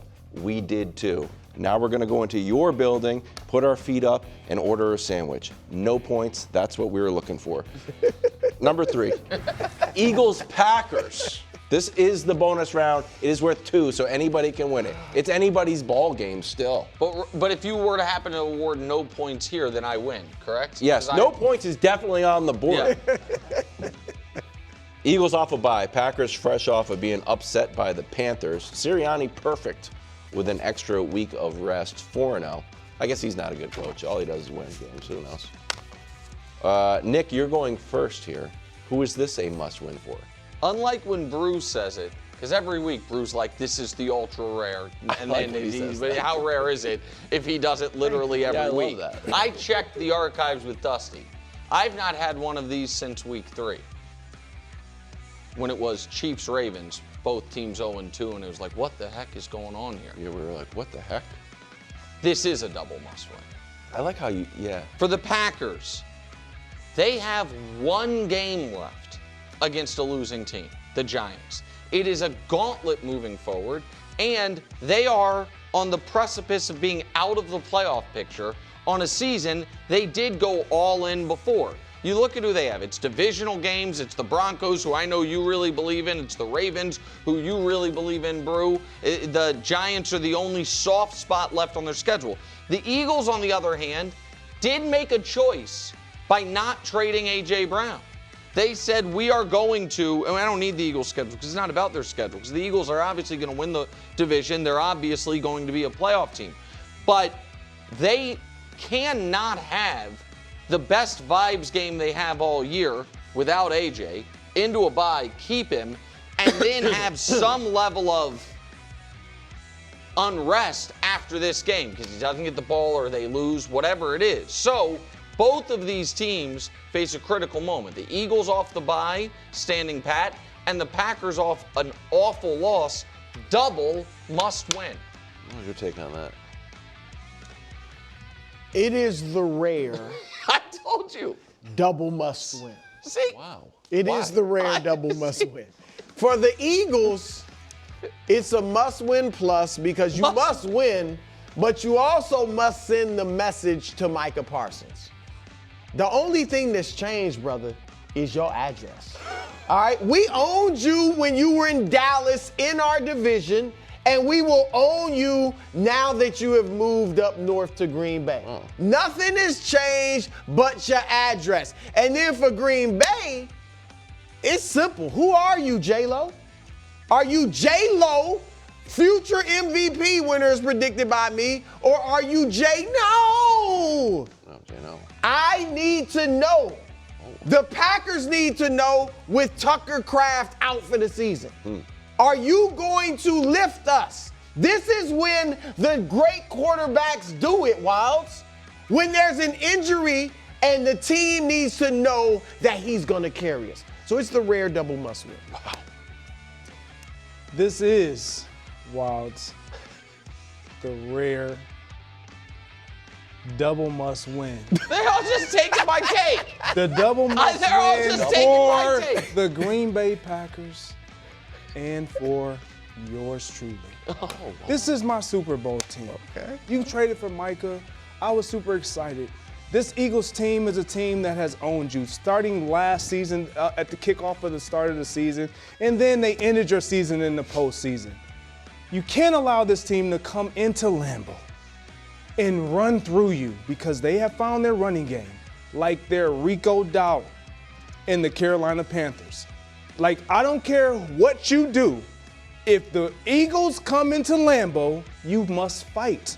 It's not just about Jordan Love. Jordan, I believe in you. I know you're going to be great, but you have to find a way to beat this team because you know who you're probably going to face to have to get to that vaunted Super Bowl appearance, this team. So you might want to send a message right now. At home, Monday night, get it done. Not only for you, I need this one too. Double must win. Thank you, Wild. Unbelievable ruling. The rare double must win. Greg and Nick gets points because you had a previous one. Nick, Yes! the rare double must win. Yes! Unbelievable. That puts me in the lead for the season. What a game. Wow. Thanks for joining us. More Holy first moly. after the break. Wow. Oh my gosh, a rare 0 double must points. win. What? Shut up. What the? I told you he doesn't like Spurs, giving Lakers 2 in a next. row. That's all that was. The rare. Oh, it's the rarest. College Hoops is back, and it's back on Fox on Saturday. Alabama, number 15, going up against number 5, St. John's. That's noon right here on FS1. And then on Fox at 7, number 14, Arkansas versus number 22, Michigan State. Calipari versus Izzo. That's a good one. Right now, of course, you're entering the No Bull Zone, sponsored by Credible. You get great rates. You have to deal with any of the bull. Spurs in LA tonight. First matchup between Wemby and Luka. Both players off to ridiculously hot starts. Take a listen to Wemby. Luka is one of the hardest players to scout because he understands and masters the game more than almost everybody else. So it's always a great challenge. I don't think I've ever won against him. Luka is averaging 41 points so far. Without shooting the 3 well. Ridiculous. Right, yeah. And Wemby's blocking 5 shots a game. This is just nuts. Who would you rather have this year? Look, I love Luka. So this is no slight on him, but even just for this year, I think going forward we always say Wemby, but even for this year, I would say Wemby. And it's mainly, Nick, because of the defense. Well, yeah. Right, which he is obviously far and away the best defensive player in the league. You mentioned the 5 blocks. His defensive rating is 95. The second best defensive rating, Isaiah Harden, it's really 3 straight OKC guys, is 102, 103, something, 102. And so that's how far out in front of every other defender he is. But beyond that, Nick, I also think Wemby's just easier to play with because Luka is ball dominant, which you have to kind of be careful. You know, you need a specific type of players to fit around Luka because he's so ball dominant. He's shooting 25 shots a game this year. They'll probably come down. But Wemby, I think you can fit pieces around him easier. They're fitting young kids and stuff around him this year. And so I just think, like, he's got San Antonio #1 defense in the league. Lakers are like 14th. And look at the champions lately. OKC, Shea is a good defender. They're a great defensive team. Boston was a great defensive team. Denver, Jokic is not a great defender, but because of his size, he ends up being solid. Golden State was obviously a good defensive team. Giannis with Milwaukee. Like, you keep going down when the Lakers won their title. Great defensive teams. So that's why even now I would take Wemby over Luka. I'm a little surprised by that being your answer, even though I know how much you love Wemby. Because not to wade too far into the Durant-Draymond, what's more important, offense or defense debate, but I think that debate kind of missed it. Because I do think that, you're right, Brew, to win a championship, you have to have a solid defense. Like that, there's been, over the last 30 years in the NBA, I think 2 champions that didn't have a top 10 defense in the regular season, and at least one of them was one of the Lakers teams with Shaq and Kobe, and it was just because they were in cruise control during the regular season. I think team defense can be a bigger predictor of postseason success than team offense as far as rating. But as far as how we grade and evaluate individual players, it is not 50% of your value comes from defense, 50% comes from offense. The most valuable thing in the NBA for an individual player is creating offense, and Luka, in my opinion, does it so much better than Wemby right now that it covers the defensive gap. And I think, listen, the gap between them defensively is enormous. Wemby is the best defensive player in the league and has a chance to be one of the greatest defenders of all time. And Luka strives to be an average defender. I get that, but the game Wemby had the other night with 9 points simply does not exist for Luka. There is no night where Luka plays a full game and doesn't create at least 30 points of offense through his scoring and his passing. Because he's going to shoot so much. Well, he's going to shoot 20-something%. But he's been super efficient this year. He is shooting 55% from the field despite shooting 28% on 12 threes a game.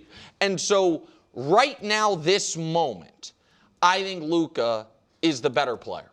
I think that maybe by the end of the year, Wemby catches him, but I also feel like Luka is just a known quantity. Yeah. You know what every year he has been in the league that he's been fully healthy, he's been a top 5 player, and I feel like he is, you could argue, again, tiny sample, he's playing the best he's ever played in his career this season. Yeah. And 40 points, pretty good. Well, yeah, and he scored 40 in 3 of the 4 games he's played. Who do you think has a bigger night tonight, bro? I think they're both going to have huge nights. Wemby, I'm sure, because you're right, he had, 9 points? 9 points, yeah. It was a weird game because he really wasn't that involved. I don't know if he was fatigued or what. I would expect him to want to come out, obviously it's the Lakers too, and just make amends for that. Yeah. And now I think Luka will be great too, but I expect a big night. Luka rested, and I think I read right before the show, Austin not playing again tonight, which means Luka's going to have to do everything. Right. So I would expect another 40 piece from Luka. Awesome. I mean, it's not that he is right now having the Harden 2017 statistical year where it's just 35 and 10. It feels like every night. Over/under is 35.5. That's so nuts. Yeah, he'll be over that. Yeah, he'll be over that. Fresh video of Sauce Gardner practicing with the Colts. Wow, looks good to me. Yeah, I think that's a good trade. That's next in Weird and Wonderful. Putting practice video in Weird and Wonderful. I like it. Up tomorrow. Wow. Brew is off, so we have a special edition of the Bud List. What? Danny's coming on for the Dud List. What? Danny's under duress. He doesn't believe in the teams. It ends with, I don't believe it. It's not motivation. No, it's people he does not believe in. On the Dud List. But right now, quick episode of Weird and Wonderful. First Wonderful, Sauce Gardner.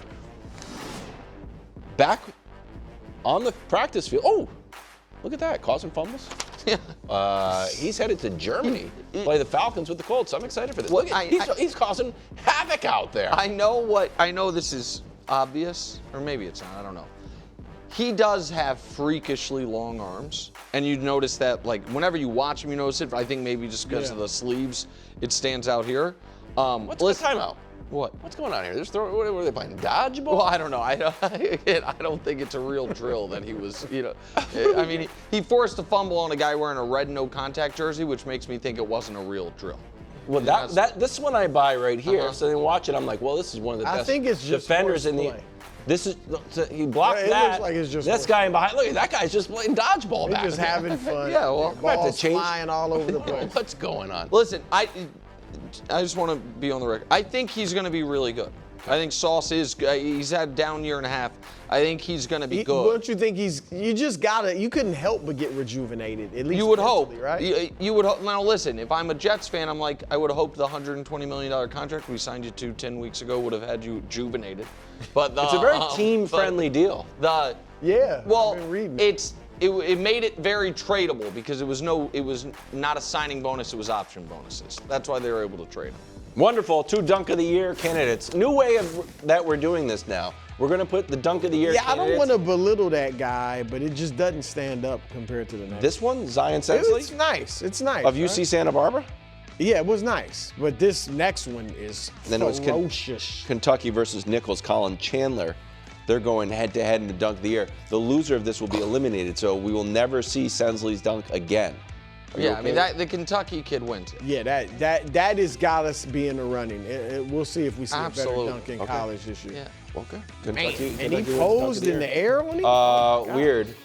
Magic down to the Raptors. Desmond Bane misses a 3. He hasn't really been as good as advertised as you guys were like. The Magic is the #1 seed all of a sudden. We didn't say that. They're playing the Hawks, just real quick. The Raptors. You used to love them. But this is weird by Bane. Like, he obviously was mad already. I think it's just frustration, I would assume, but you're the right. volleyball spike. The volleyball spike. It was bad. And then, yeah, the whole. He should be suspended. He's had Maybe suspended? Maybe. I mean, I spiked the ball off a dude's head. I don't know. We have to check the Jalen Carter rule. expelled. I mean, he actually missed a quarter and a half. Quarter, yeah. Weird Thunder Clippers. Hartenstein between his own legs to get the ball to Caruso. This is a sweet little play. Thunder are 8-0 for the first time in franchise history. 30 seconds left in the show until we go to overtime. Brew, would you say yes, no, they win 70? Right now. It was a good take from you. I hate to kind of validate that take, but right now it looks good. Right now, yeah. I think they're winning 70. I mean, J-Dub hasn't played. Yeah. They haven't had their second best player all year. They're 8-0. First things first, overtime coming up at 5 o'clock. A.J. Brown's a great player. He wears the C for a reason. When you're a team like ours that is looking forward to an opportunity to compete for a championship, you just don't get rid of the guys like that. To get a bona fide #1 corner in this league, he's sticky in coverage, the pass breakups, the interceptions. He's feisty. He's going to elevate everybody. If it's close in the fourth quarter, you better Bears on 3, 1, 2, 3, Bears! Kudos to Jerry and Steven and Will, and I think being aggressive but smart. Wednesday, 5 o'clock. It is time for First Things First overtime, and we have Ben Johnson coming up. About 20 minutes. Do you ask him about his enthusiastic locker room speeches? Oh, yeah, right off the top. It's in the plan. Okay. It might come up the whole time. Who knows? I'm just trying to be my best. Good, better, never let it rest. Okay. until your good gets better. I think I'm going to start supporting Ben Johnson. Too late. No, I think I have a lot of old, pent-up Patriots, Bears. Yeah, 1985. From the 85 Super Bowl? Yeah, dude, You guys getting beat, what was it, 55-10? It wasn't great. 46 then. 40, thank you. I got you. First things first overtime right now. We're starting with getting Philly with it. I get it. Just say it, K-W. Philly with it? Starting in Green Bay, where the first place Packers will take on the first place Eagles. Eagles GM Howie Roseman added Jalen Phillips from the Dolphins, Jair Alexander from the Ravens. That was short-lived. Yeah, classic one by me. That was. Thank you. Lamar was so happy, I don't even know if they played together. Michael Carter II from the Jets. Wow, bro. I mean, And You probably love recently, the toys, Brandon Graham from retirement. Here's Howie. Can't be afraid to fail. I think for a lot of times, for you to get to the top, that you got to be willing to take chances that may look controversial at times. And so if there was an opportunity to do that we thought gave us also an opportunity to be the last team standing, put confetti on our head, we're going to go aggressive in that direction. Confetti on your head is sick. Did the Eagles do enough to go back-to-back? Yeah, I normally let the confetti fall on my head. I don't just plop it on my head. I thought that the Eagles had enough to go back-to-back before any trades were made. And I don't know if that's a cop-out here, but they arguably have the most impressive this season resume of any team in football. I think it's at least arguable when you figure in strength of victory, which they actually among the playoff Drew teams. loves strength of victory. Well, it's a good precursor. Yeah. Well, among playoff teams, like teams that would be in the playoffs today, they're number one. The Giants is actually higher, but they don't have enough wins to really qualify for it because the Giants beat the Eagles, they beat the Chargers. But they have the best strength of victory. They beat the Chiefs, they beat the Cowboys, they beat the Bucks, they beat the Rams. But also just the eye test, Saquon's coming off his best game, which was right after Jalen Hurts was coming off of his best game. And they added 3 players, and whatever we make in TV about A.J. Brown and whatever's real about A.J. Brown, they said it's not bad enough to trade him. Because if they would have traded A.J. Brown, everyone would have agreed this team got worse this year. Yes. Maybe it would have been better for the future, maybe you would have gotten a good draft pick, but this team would have been worse. And they're saying, no, we're good with A.J. Brown, and so they're going to go try to win this year's Super Bowl, and I think they're one of the 2 or 3 favorites to do it. They won the Super Bowl going away with A.J. Brown reading books on the sideline. And really lighting the season on fire, 5 weeks with 5 weeks left? I mean, It was late in the season when he made those comments about we need to throw more, and they still didn't have a problem winning. I agree with you. Look, I think the addition of Jalen Phillips is decent. You know, he's not a superstar, but their pass rush hasn't been great either. Correct. You know, they're near the bottom as well in terms of sacks. So I think he gives them a little bit of a boost there. But I agree. I mean, on paper, they can do it. The only reason, and I did not pick them in large part because of this reason, but it's just history says, man, it is difficult to even get back to the Super Bowl, let alone win it again. This century, 3 teams have gotten back, right? The Chiefs and the Patriots with Brady and Mahomes have won it. And then the Seattle got back but didn't win. So that it's just hard to do. But on paper, yeah, they have enough. Even if they didn't make a move, they still had enough to win it. So yeah, Howie's done a fine job. Yeah, listen, I think the question about Philadelphia was not a question that was going to be addressed at the trade deadline.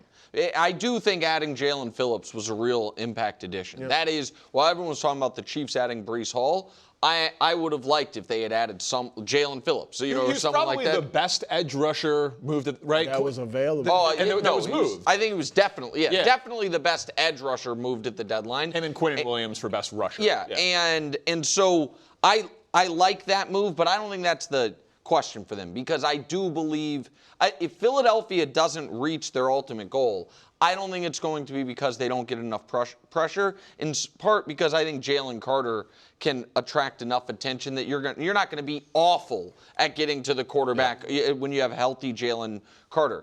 The question to me is going to be, what Saquon are they getting? And that is not going to be, you weren't going to trade for a running back. Like it is, and that is the question looming over post-bye week, because the numbers going into that last game when he was awesome were grim. It was almost, his yards per carry were barely 60% of what they were the previous year. They had no explosive runs, averaging 50 yards per game. And then he has the monster game going into the bye when they don't have AJ.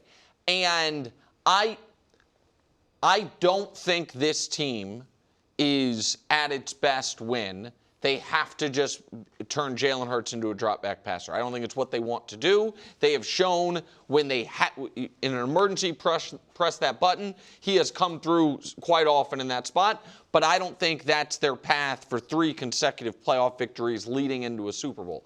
I think it's the type of team they have tried to be since Jalen Hurts has been there, which is a run-first, play-action, Jalen Hurts deep bomb or Jalen Hurts with his legs.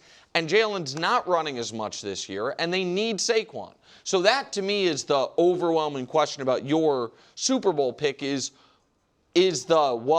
Week 8 a fork in the road for Saquon where it's like, okay, we're getting closer to last year's Saquon, or was it a blip? And that part, I don't know. And so I wouldn't have been moved. They have too good of a roster to, unlike Buffalo, people like trade for Chris Olave, or even the Chiefs, trade for Breece Hall.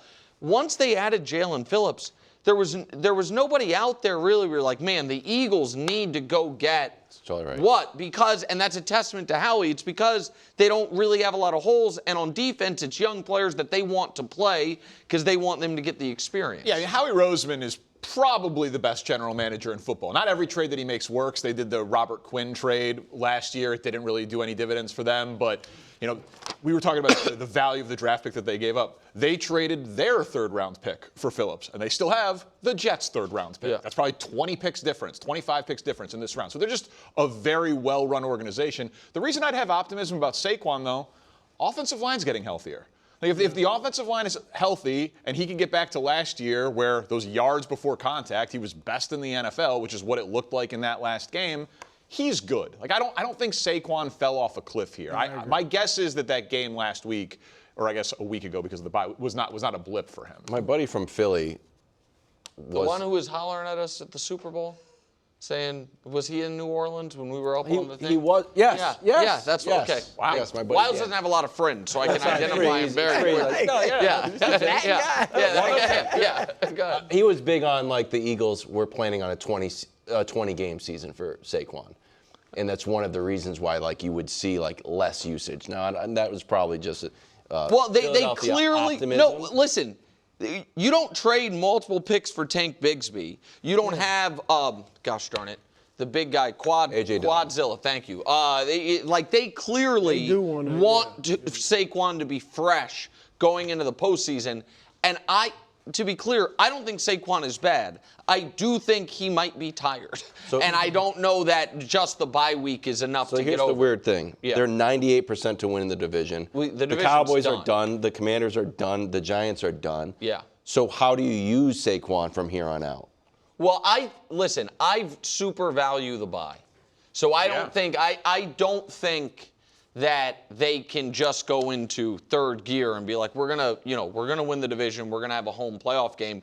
I understand they didn't have the bye last year and they didn't need it. It's a much harder path, obviously. And because the division's so soft now, they have the smoothest. The other teams going for the bye, this is one of the reasons I believe in Tampa. I know you don't. Tampa has a relatively smooth path after these next few weeks. But the NFC West and the NFC North teams are going to be in a fight for their life just to make the playoffs, while the Eagles and Bucks are going to be fighting for seeding, not to make the playoffs. It's hard to see the one seed coming out of the North or the West. That's what I'm saying. Because I think they're going to beat each other up, too. Even with Saquon not playing up to his standard, they have those wins you mentioned. Kansas City and Tampa Bay and the Rams. So if he gets going, then if every team plays its A-plus game, they probably win it. I was thinking about that. Like, if you were grading the Eagles every week, you wouldn't have really given them A's. Right. Oh, they beat the Chiefs with like a B-minus game. Right. They beat the Rams with a B game. Great Rams 49ers this weekend battle of two excellent quarterbacks when Mac Jones takes on Matthew Stafford, who is the subject of the first edition of this week's edition of Pack Stats. Stats are cool. Making stats cool again. Oh, you guys both just want to fight over the slogan? No, I'm just adding to it. We're all in the same in agreement. All right, stat number one. Stats are making a comeback. They make a comeback. 1 week at a time. Matt Stafford, the Rams' passing strategy could get Matt Stafford the MVP. The stat is 8, as in 8 passing touchdowns from inside the 5-yard line. It's the inverse of the tush push, guys. They added Devontae Adams, and all of a sudden, every time Sean McVay gets down inside the 10-yard line or the 5-yard line, he's dropping back to pass. Stafford's got the most pass attempts, the most completions, and the most touchdowns inside the 5-yard line this year. And we know his touchdown-to-interception ratio. It's working. If it were voted on today, it's not a projection, if it were based on what they have done up to this point, are we all in agreement that he'd be the league MVP? That if we did a segment, who's been the MVP through at the midway point of the season, my vote would be him. You had him at the top Bruce ballot. Yeah. I don't know if it would be interesting. I think Drake May would get some votes. Like if the regular voters were voting today, it would be interesting to see. Because one thing I'll say, and even though I had him atop the ballot, and I feel he's my MVP at this moment, you can argue, man, Drake does not have nearly the amount of weapons that Stafford has. And so that's an argument in his place. And he's taking a team from, not quite worse, but worse to first, so to speak. So perfectly said. I 100% agree with everything you said. Well, it's just an interesting formula for the Rams. Like, 14 of his 21 touchdown passes are inside the 10-yard line this year. Kyron Williams has not been the focal point. Right, Sean McVay always talks about, I want to run the ball. It's like, well, maybe if you have one of the best pure passers in the NFL and a top wide receiver duo, just pass your way into the end zone. I think the inside the 5 part is probably rare. I don't think it's that rare that I bet most quarterbacks, well more than 50% of their touchdown passes have come inside the 10. I don't think it's a bunch of. I don't think there's many quarterbacks come inside the 10. Yeah, because he said you said 14 of his 21. 14 of his 21 inside the 10. 5 of Stafford's 8 touchdowns inside the 5 have gone to Devontae, but he leads the NFL in pass attempts and touchdowns inside the 5. Yeah, inside the 5 I do find interesting, and I think some of that. Sean McVay's interesting because he objectively does not like. I shouldn't say that. He appears not to like his kicker. He certainly doesn't trust him. And I don't know if it's personal. And I don't know how much he trusts their power run game.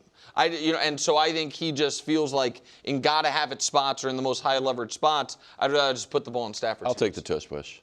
Well, you can't do it from the 5. Why not? You can do it twice. Okay. Oh. You could. Yeah. Making stats cool. That's right. You said it, not me. But I agree. Stat number 2. It's been a while since we talked about Justin Herbert. Oh, sweet. Well, it's a big game this week. Chargers and Steelers. Herbert's going to have to be Superman again this week. I mean, no Slater, no Alt, injuries all over the offensive line. He has been pressured 165 times this year. That's 30 more than any quarterback. And you can roll your eyes and put your head in your hands. You saw what happened to Patrick Mahomes when he had one game where he was pressured as much as Justin Herbert has been consistently this year. And Mahomes had the worst game of his career. That's 30 more pressures than anyone. He's playing in a Pittsburgh team that has, 4 games where they've had at least 5 sacks this year. So are you closing up your briefcase on the Chargers season? I think it's going to, listen, I think they can still be the wild card, but I do not think that they can win big this year without either of the tackles. Oh, okay, so here's the reason I put my head in my hands. If the year the Chiefs traded away Tyreek Hill, I came on TV and picked him to win the Super Bowl. If they then lost a wide receiver, and then I came on, I'm like, well, what can you expect? They don't have that wide receiver or Tyreek Hill. All of your Herbert stuff was he's 90% hold of on, Mahomes wait, no. Was post Slater's injury. So Yes. the Slater's injury. So they have not lost Slater and Alt. All of the Chargers optimism, but all of the Chargers optimism, we knew Slater was out, and it was post Slater. And so if what we're saying is Herbert was going to have the Peyton Manning year, the Chargers are going to be a legitimate contender, all of that, and they lose one player and it all falls apart, then he's not the guy you're telling us he is. They haven't just lost one player, though. They also lost their third tackle. They also lost Omarion Hampton. Khalil Mack was hurt for a period of time. They have had 9 starters on their offensive line through 9 games, second most in the NFL. So they've been one of the most injured teams in football. It's not just Rashawn Slater. And by the way, Herbert has been great this year. He's been great this year. He's been very good. Not great. Leading the league in passing. But again, in yards, but what's his passer rate? 98. Which is very good. Not great though. I mean, I don't think his passer rate is like 8 picks. This is all. You get one, and they are passing the ball a ton, which leads him leading in passing, which is great. It also leads to him being pressured more than other people, which is bad. We are staring down the barrel of another year of, man, it's just not Justin Herbert's fault. He's been in the league. I buy this one though. This is bad luck, man. All of his offensive linemen are getting hurt. But you got to look. We've seen Joe Burrow overcome, bad offensive line play. Like you just got to. Yeah. I get. Yeah. Yeah, they made Burrow the Super Bowl and the AFC Championship game with bad offensive line. He's also been, He's been injured. No, now he's gotten hurt. But I think that's just Burrow. Making stats cool. Oh, the lights move us on. All right, if you guys didn't like that one, I'm not sure how much we're going to love this one. Caleb Williams. People are saying that he's the Shohei Ohtani of the NFL. We might have to leave that. Just get ready here. This is worse 10 than passing T3 touchdowns, man. 2 rushing touchdowns, and a receiving touchdown. Look at that handsome Irv comp. Receiving. Irv comp. And 2 catches. And 2 catches. That's right. You got to go or back. else Josh Allen would have been on it last year. You got to go back to Irv comp. Fun fact about Irv comp, Nick. He can only see out of one eye. Oh. True story. Yeah. Look at this handsome fella. Okay. That's Irv comp. I mean, honestly, Shohei Ohtani, we would do stats. We'd be like, the first player since Jim Grunting Shaw. This is all because he caught 1 extra pass. I did like that he caught the pass. But he caught 2. He caught 1 on the Philly special and then 1 in the middle of the field. I'm just saying, does your quarterback have 10 passing touchdowns, 2 rushing touchdowns, a receiving touchdown, and 2 catches? No, he doesn't. No, because they would never be like, hey, Patrick, we want you to go run a seam route against the safety. Well, not as good of an athlete. Not what they're going to want. A little bit of a unicorn. Yeah. Shohei Ohtani of football, bro. That's too much, though, but I like it. It's too much. It's too much, it's but I like too much. And I understand it might be trying to butter up Ben Johnson because he's about to be on, be like, oh, Danny's my guy, he's calling. But I bet even Ben Johnson would say, it's a little too much. No. It's a little too much. All right, well, then I'll just zoom out and I'll bring this up with Ben Johnson in a little bit. Do you know who has the second most explosive plays in the NFL this year? Now that I find interesting. The Chicago Bears. Indianapolis Colts 1, the Bears 2. So that part, Brew, to me does mean something. That they are all of a sudden a big play offense. Fourth in yards per game, sixth in points per game, ninth fewest sacks in the NFL this year. And I know they played Dallas and Cincinnati, and that inflates the stats, two of the worst defenses in the NFL. But the Ohtani of football is real. So that the Ohtani of football I can't get with you on, but I do. Here's where I'll be with you. Thank you. Because Caleb right now, Colin made this point earlier this week, I think it was a smart point. He is not great at some of the easier stuff, as great as we would hope he would be. To overcome that, you need to be excellent at the explosives. If you're going to miss some of the layups, you got to hit some 40-foot threes. I would like to see if we're in a scientific experiment, a control, like a normal team. I'd like to see him do it against a normal team. Not the Cowboys and not the but if they're second in the league, KW, for the whole season on explosive plays, that it didn't all come in those two games. No, of course not. A lot of it did, though. and to be fair, a lot of it have been running plays. Like they've been a very good running team. Now the truth comes. No, I'm just. How much of it is Caleb against normal teams to use? Troy, run the numbers. Yeah, we'll get Troy to run the numbers. One. I guess. Look, Caleb. He does have some. There's no doubt he's got the explosive potential. I mean, there's no question about that. No, and they've been an explosive offense this year. That part is true, and that is surprising, at least to me. You know what? That's why stats are cool. The Ohtani thing, though. The Ohtani thing. Yeah, you went way too far with I went too far. Yeah, oh yeah. I mean, we did it with Ohtani. 43. Troy just said 29 explosive runs, 43 explosive passes. So that's good. Okay. That's pretty good. They didn't all come against Dallas and Cincy. It's not Trey McMahon. Probably about 37. All right, coming up next, Danny sits down with Ben Johnson. Talk a little Caleb and talk about where the Chicago Bears are headed. That's next on First Things First. Good, better, best. Never let it rest. Hold up a second. Marinate. Oh, no, I found it. 5 right there! 5 wins, man! Not 20 points, 5-3, and I know it wasn't pretty. But don't apologize for a win in this league, guys. Good, better, best! Good, better, best! Never let it rest! Never let it rest! Good gets better! Good gets better! Anybody gets better! Anybody gets better! Bears on 3, 1, 2, 3, Bears! And now we welcome back to First Things First. I can't confirm whether or not that's my ringtone. Good, better, best. It's the absolute greatest. Ben Johnson with us here on FTFOT. Coach, thank you so much for the time. How are you doing today? I'm doing great. It's good to see you guys. Good to have you with us. So another crazy win. You guys have been wildly exciting this year. And another fourth quarter comeback to get to 5-3. And I'm curious, your quarterback, I don't know if you saw this, but he was caught on the sideline kind of giving a little smirk right before he went out for the final drive. And his fourth quarter numbers are by far his best when you break it down. He seems to me to have that it factor. What do you see from Caleb in these clutch moments? Yeah, I would agree with that wholeheartedly. I think he really appreciates those opportunities because really gives him a chance to write his story, you know? And so a lot of confidence in him in those waning minutes, and he just finds a way. It might not be exactly how you draw it up as a coach, and yet he just has that playmaking ability. Him and really the rest of the crew too. I can't speak enough about how all of our pass catchers, all of our blockers, they just do a phenomenal job when the pressure's on. They just stay steady, and so I think it's been a good thing so far this season. Yeah, so the thing that maybe not everyone saw off that play, you mentioned one of your blockers, Darnell Wright, as he is trailing Colston Loveland, and this is a large man, he ends up doing a cartwheel. Not a big deal, just 300 plus pounds doing a cartwheel on the touchdown. But that wasn't his only viral moment from the game. He also had a pancake block where he takes the guy, I don't know, 15 yards horizontal across the field. Curious, in the film review with the team, which got the bigger wow, the block or the cartwheel?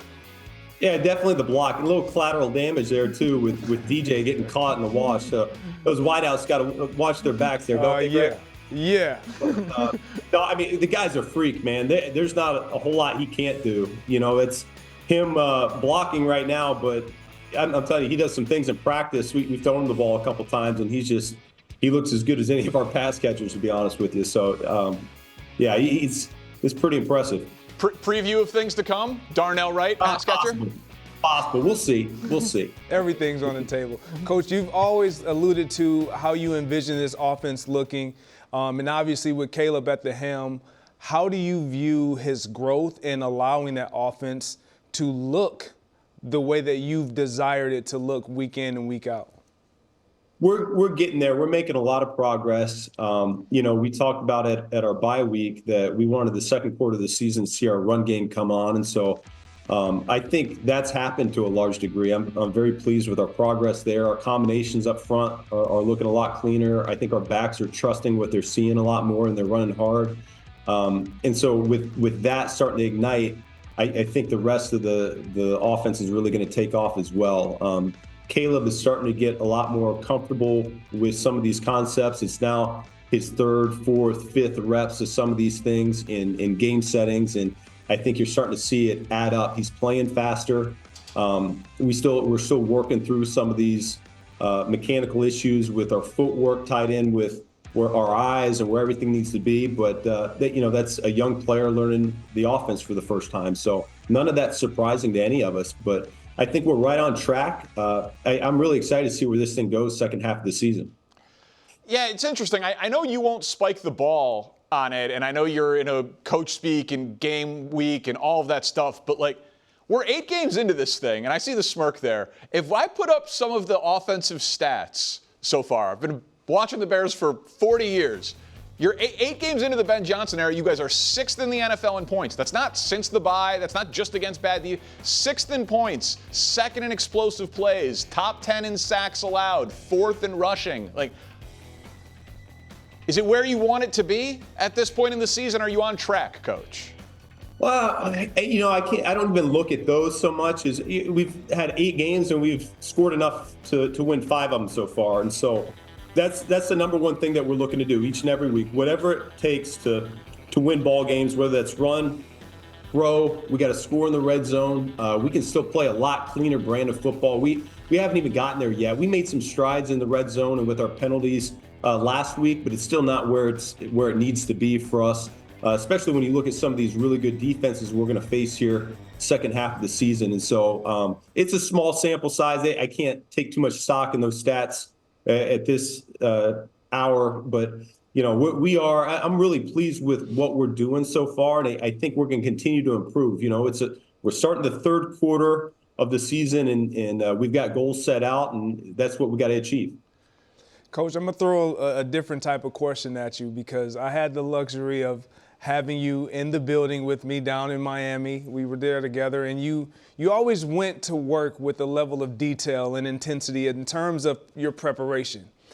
Now that intensity is turned into these facial expressions and just the body language and the intensity on the sideline, how has that evolved, and are you aware that you do this? Well, no, I just try to be steady Eddie, You try to be steady Eddie with these faces? Yeah, I learned from Mike Sherman. That was my first coordinator when I got in the NFL, that the head coach needs to be the model of consistency. If he's up and down, the whole team's going to be up and down. And so I try to do that throughout the week, and then on game day, I try to stay focused and help out where I can, which for me in my role right now, that's calling plays on offense, that's managing the game with the timeouts and dealing with the officials, all those types of things. So I got to stay as level-headed as I can be. I can't get too emotional with it, and so or else I'm not doing my job and my part for the players. So no, I don't look at necessarily the facial expressions a whole lot. I just try to stay pretty consistent with it. The wife or kids don't say, just chill out. Just chill out a little bit. No, I think they get into it. It sounds like they get into games just as much as I do. My son broke his foot in the preseason because Cole Kmet caught a 30-yard pass. He jumps off the couch and he breaks his foot. And so these guys, they're invested just like the rest of us. Sounds like I should watch a game with your son. The things that I say during Bears games I cannot broadcast them. You guys are giving me a little bit of a heart attack this year. You mentioned quarters of the season. A lot of football coaches break it down. I saw the clip that you said, went 3-1 in the last quarter. That was a goal. What can you share with us about what your goals are, like the short-term goals for this next chunk of the season? Well, really for us, it's not that much different than the second quarter in terms of we need to end this next one 3-1 as well. If we want to achieve what we're setting out, the goals that we talked about in training camp and in the springtime. So that's a big objective for us. We know the task at hand. We got 2 home games, 2 away games. We got some conference opponents. We got a division opponent mixed in there. And so, like I said, teams will start to separate themselves. There's a big group of really good NFC teams right now, and a lot of teams still in the hunt to make the playoffs. And so we need to continue to be that once we get done here with the third quarter. In this second half of the season, obviously we were able to see a young man get it going and actually just step up and make plays for the first time really all season in Colston Loveland. How good of a sign is that for fans and your offense of what's to come and how this offense is just expanding in terms of the players that you guys have to make plays? Yeah, well, I appreciate his patience with it. You know, we knew early in the season there were a couple games where we needed him a little bit more in the run game and in pass pro just to help us out there. And then he got dinged up and in and out. And now he's fully healthy. And, the ball came his way and he made the plays. You know, I mean, I think that's the biggest thing is we got a number of really talented playmakers. And, we got to capitalize on the opportunity when the ball's in the air coming our way, catch it and make something happen after we get the ball in our hands. And so he did that. I do think it's a little bit of I don't want to say relief for him, but, it's a big game. And, he's the offensive player of the week. And so I think it's just a really good confidence builder that everything he's doing, he's very much a professional as a rookie as I've ever seen. I mean, his approach is really strong. And to see it pay off with results like that, I think it's only going to continue to improve and ascend where he's going. Well, Coach, this is now the second time you've joined the show. Greg and I talked to you before the season. Now we are here at the midway point. Was this interview good, better, best? Where are we at on the scale? Oh, this is definitely better than the first one. So we're getting there. Okay. We're making progress. All right, we're not going to let it rest. Continued growth. All right. I love it. Thank you, Coach. Yeah, thank you, guys. That's Ben Johnson. More FTF Overtime. Greg Jennings and Diana Rossini coming up.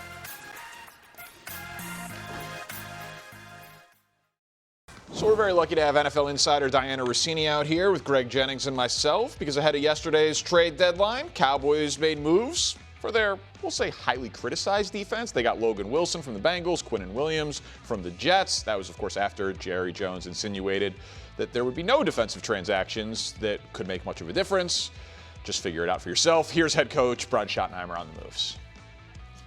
It's exciting. Just, kudos to, Jerry and Steven and Will. And, I think, being aggressive but smart because, a couple of the moves we made, you're getting guys not just for this year but beyond. Excited to see both those guys here and get them welcome to the family.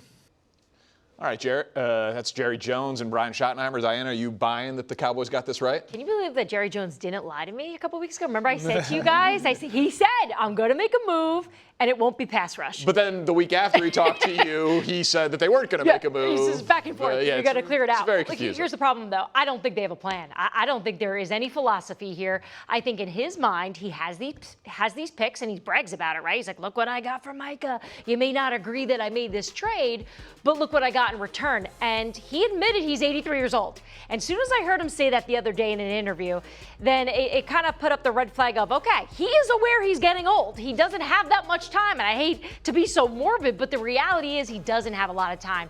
And when you're pressed, what do? You start making decisions that may not be the best for the future because you want to win now. And he certainly does. I looked at it this way. I understand why they were buyers here, but I wanted them to be a seller even. George Pickens to me, right? They traded him for a third and a fifth. I think in the market, they could have gotten a second rounder for him right now, right? Because he's just going to become a free agent at the end of the season.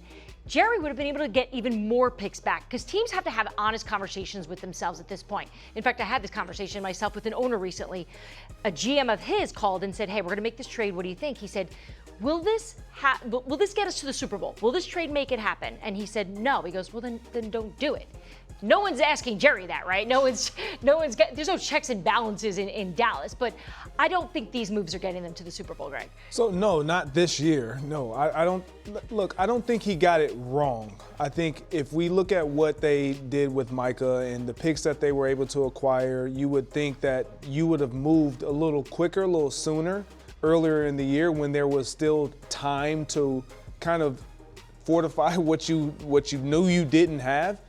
But getting this, knowing that you're going to have it going into next year, understanding that Overshown is coming off that injury and what he provides to you defensively, I like the pieces.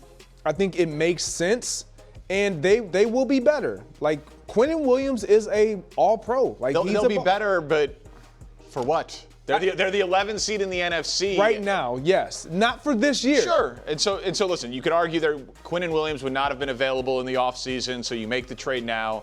But if you are as plugged in as anyone and you're like, they don't have a plan, and he's making it because he's an 83-year-old who calls himself the general manager, it's overwhelmingly likely that they're not going to get it right. Because you're motivated by things other than football. It also reminds me of, have you ever played roulette before and you put like $5 on a couple of numbers and then you hit and then all of a sudden you find yourself you're putting $25 down on a number because you have house money. I think with those picks in there, he was willing to do things that may not be what the Dallas Cowboys actually want to do. They just want to use them. It's like they were burning his pocket up. Reinvesting his profits. Correct. And always goes poorly for me at the casino. Yeah.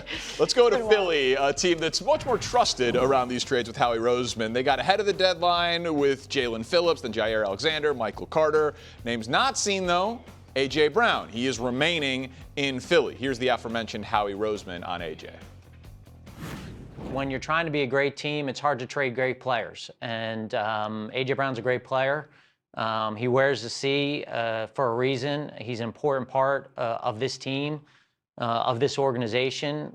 He cares about winning. He cares about his teammates. And I think that when you're a team like ours that is looking forward to an opportunity to compete for a championship, you just don't get rid of the guys like that. And so feel very lucky to have him on our team and excited about the second half of the season with him.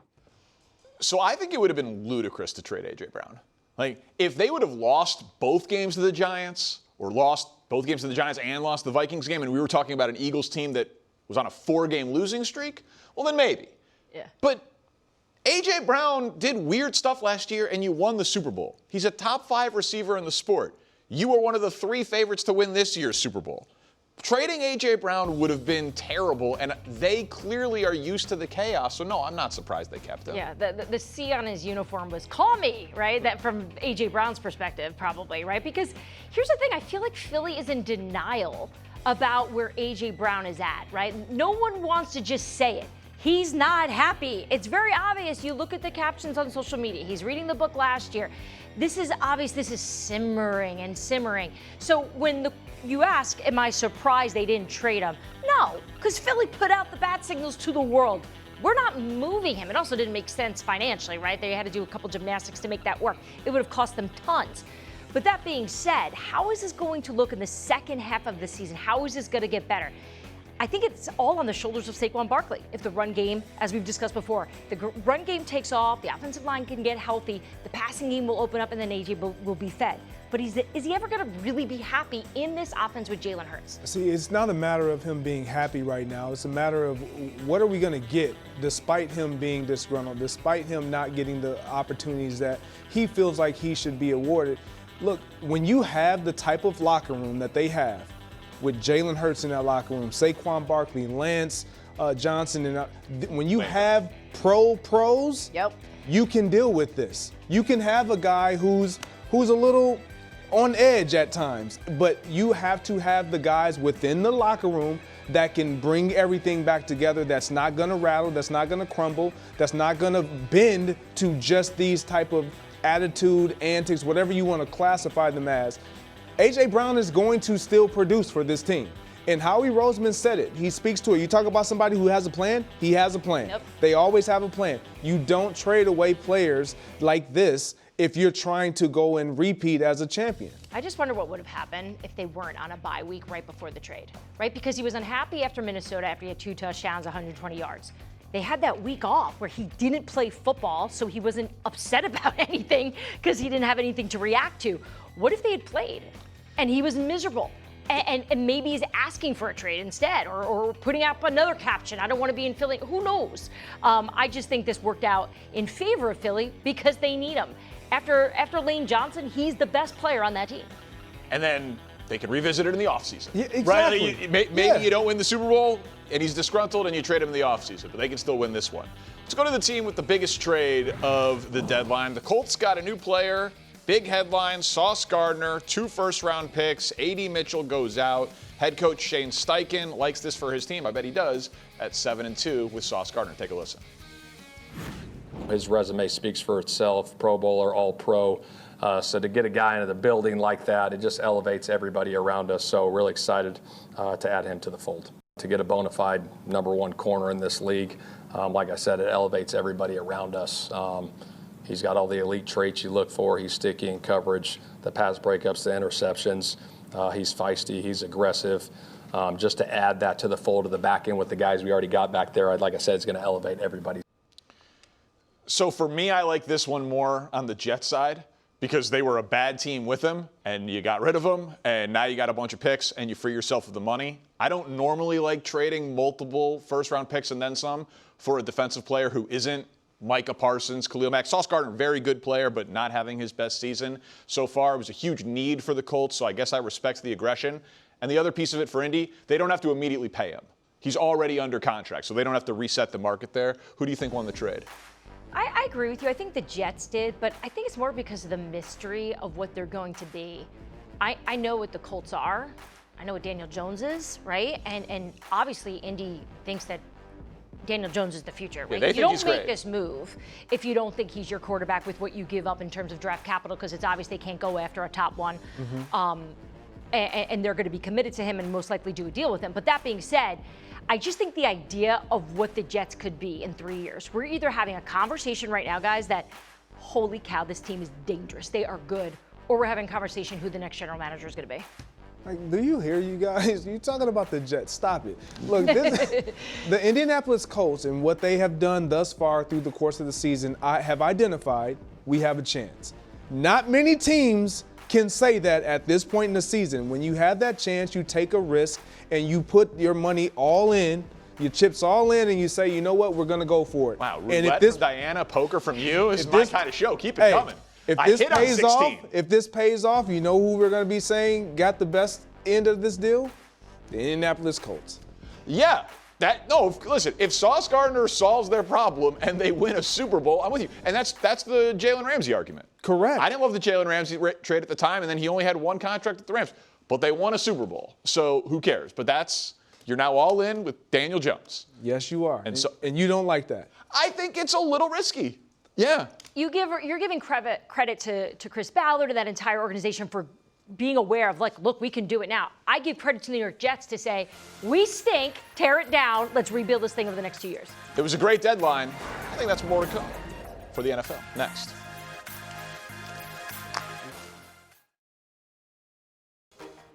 Time now for First Things Last. Trades are fun. It's a simple concept, but in a world where we seem to agree on less than ever, I think it's a unifying thought. Who doesn't like trades? If your fantasy league doesn't have trades, you're in a boring fantasy league. If you don't remember offering up pudding cups for Dunkaroos, did you even go to grade school in the 90s? We just came off one of the most exciting deadlines in NFL history, and I think that's going to be the new norm.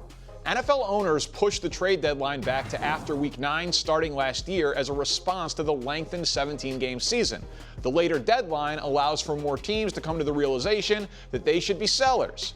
There were 8 deadline deals this year and last year, and in the previous 10 deadlines, the average number of deals was just 3.5. And I know why we historically have fewer trades in the NFL. Each offense and defense is a language, so picking up a new system mid-year, getting into a groove, it's much harder in football than it is in, say, basketball or baseball. And I'd argue that now that 7 teams make the playoffs in each conference, you could even push it back another week. Maybe Atlanta or Houston or Washington with another loss would have been more inclined to move off of some pieces instead of fooling themselves into believing that they're still in the hunt. Because the thing the NFL actually has going for it on the trade front that the other sports don't is an obsession with draft culture. You trade a pick in the NBA, and there are restrictions and ping pong balls and a million complications that keep a fan from really getting excited. Meanwhile, yesterday was one of the most exciting days of the last 5 years for a Jets fan. You have 5 first-round picks in the next 2 drafts to try and maneuver and find your franchise quarterback and the next core of your next great team. Of course, you could find your next Zach Wilson. And that's the beauty of a trade. Sometimes you lose, and sometimes you get dunkaroos. That's all I've got. Thank you so much for hanging out. Thanks again to Ben Johnson for coming on. We'll be back tomorrow with more First Things First.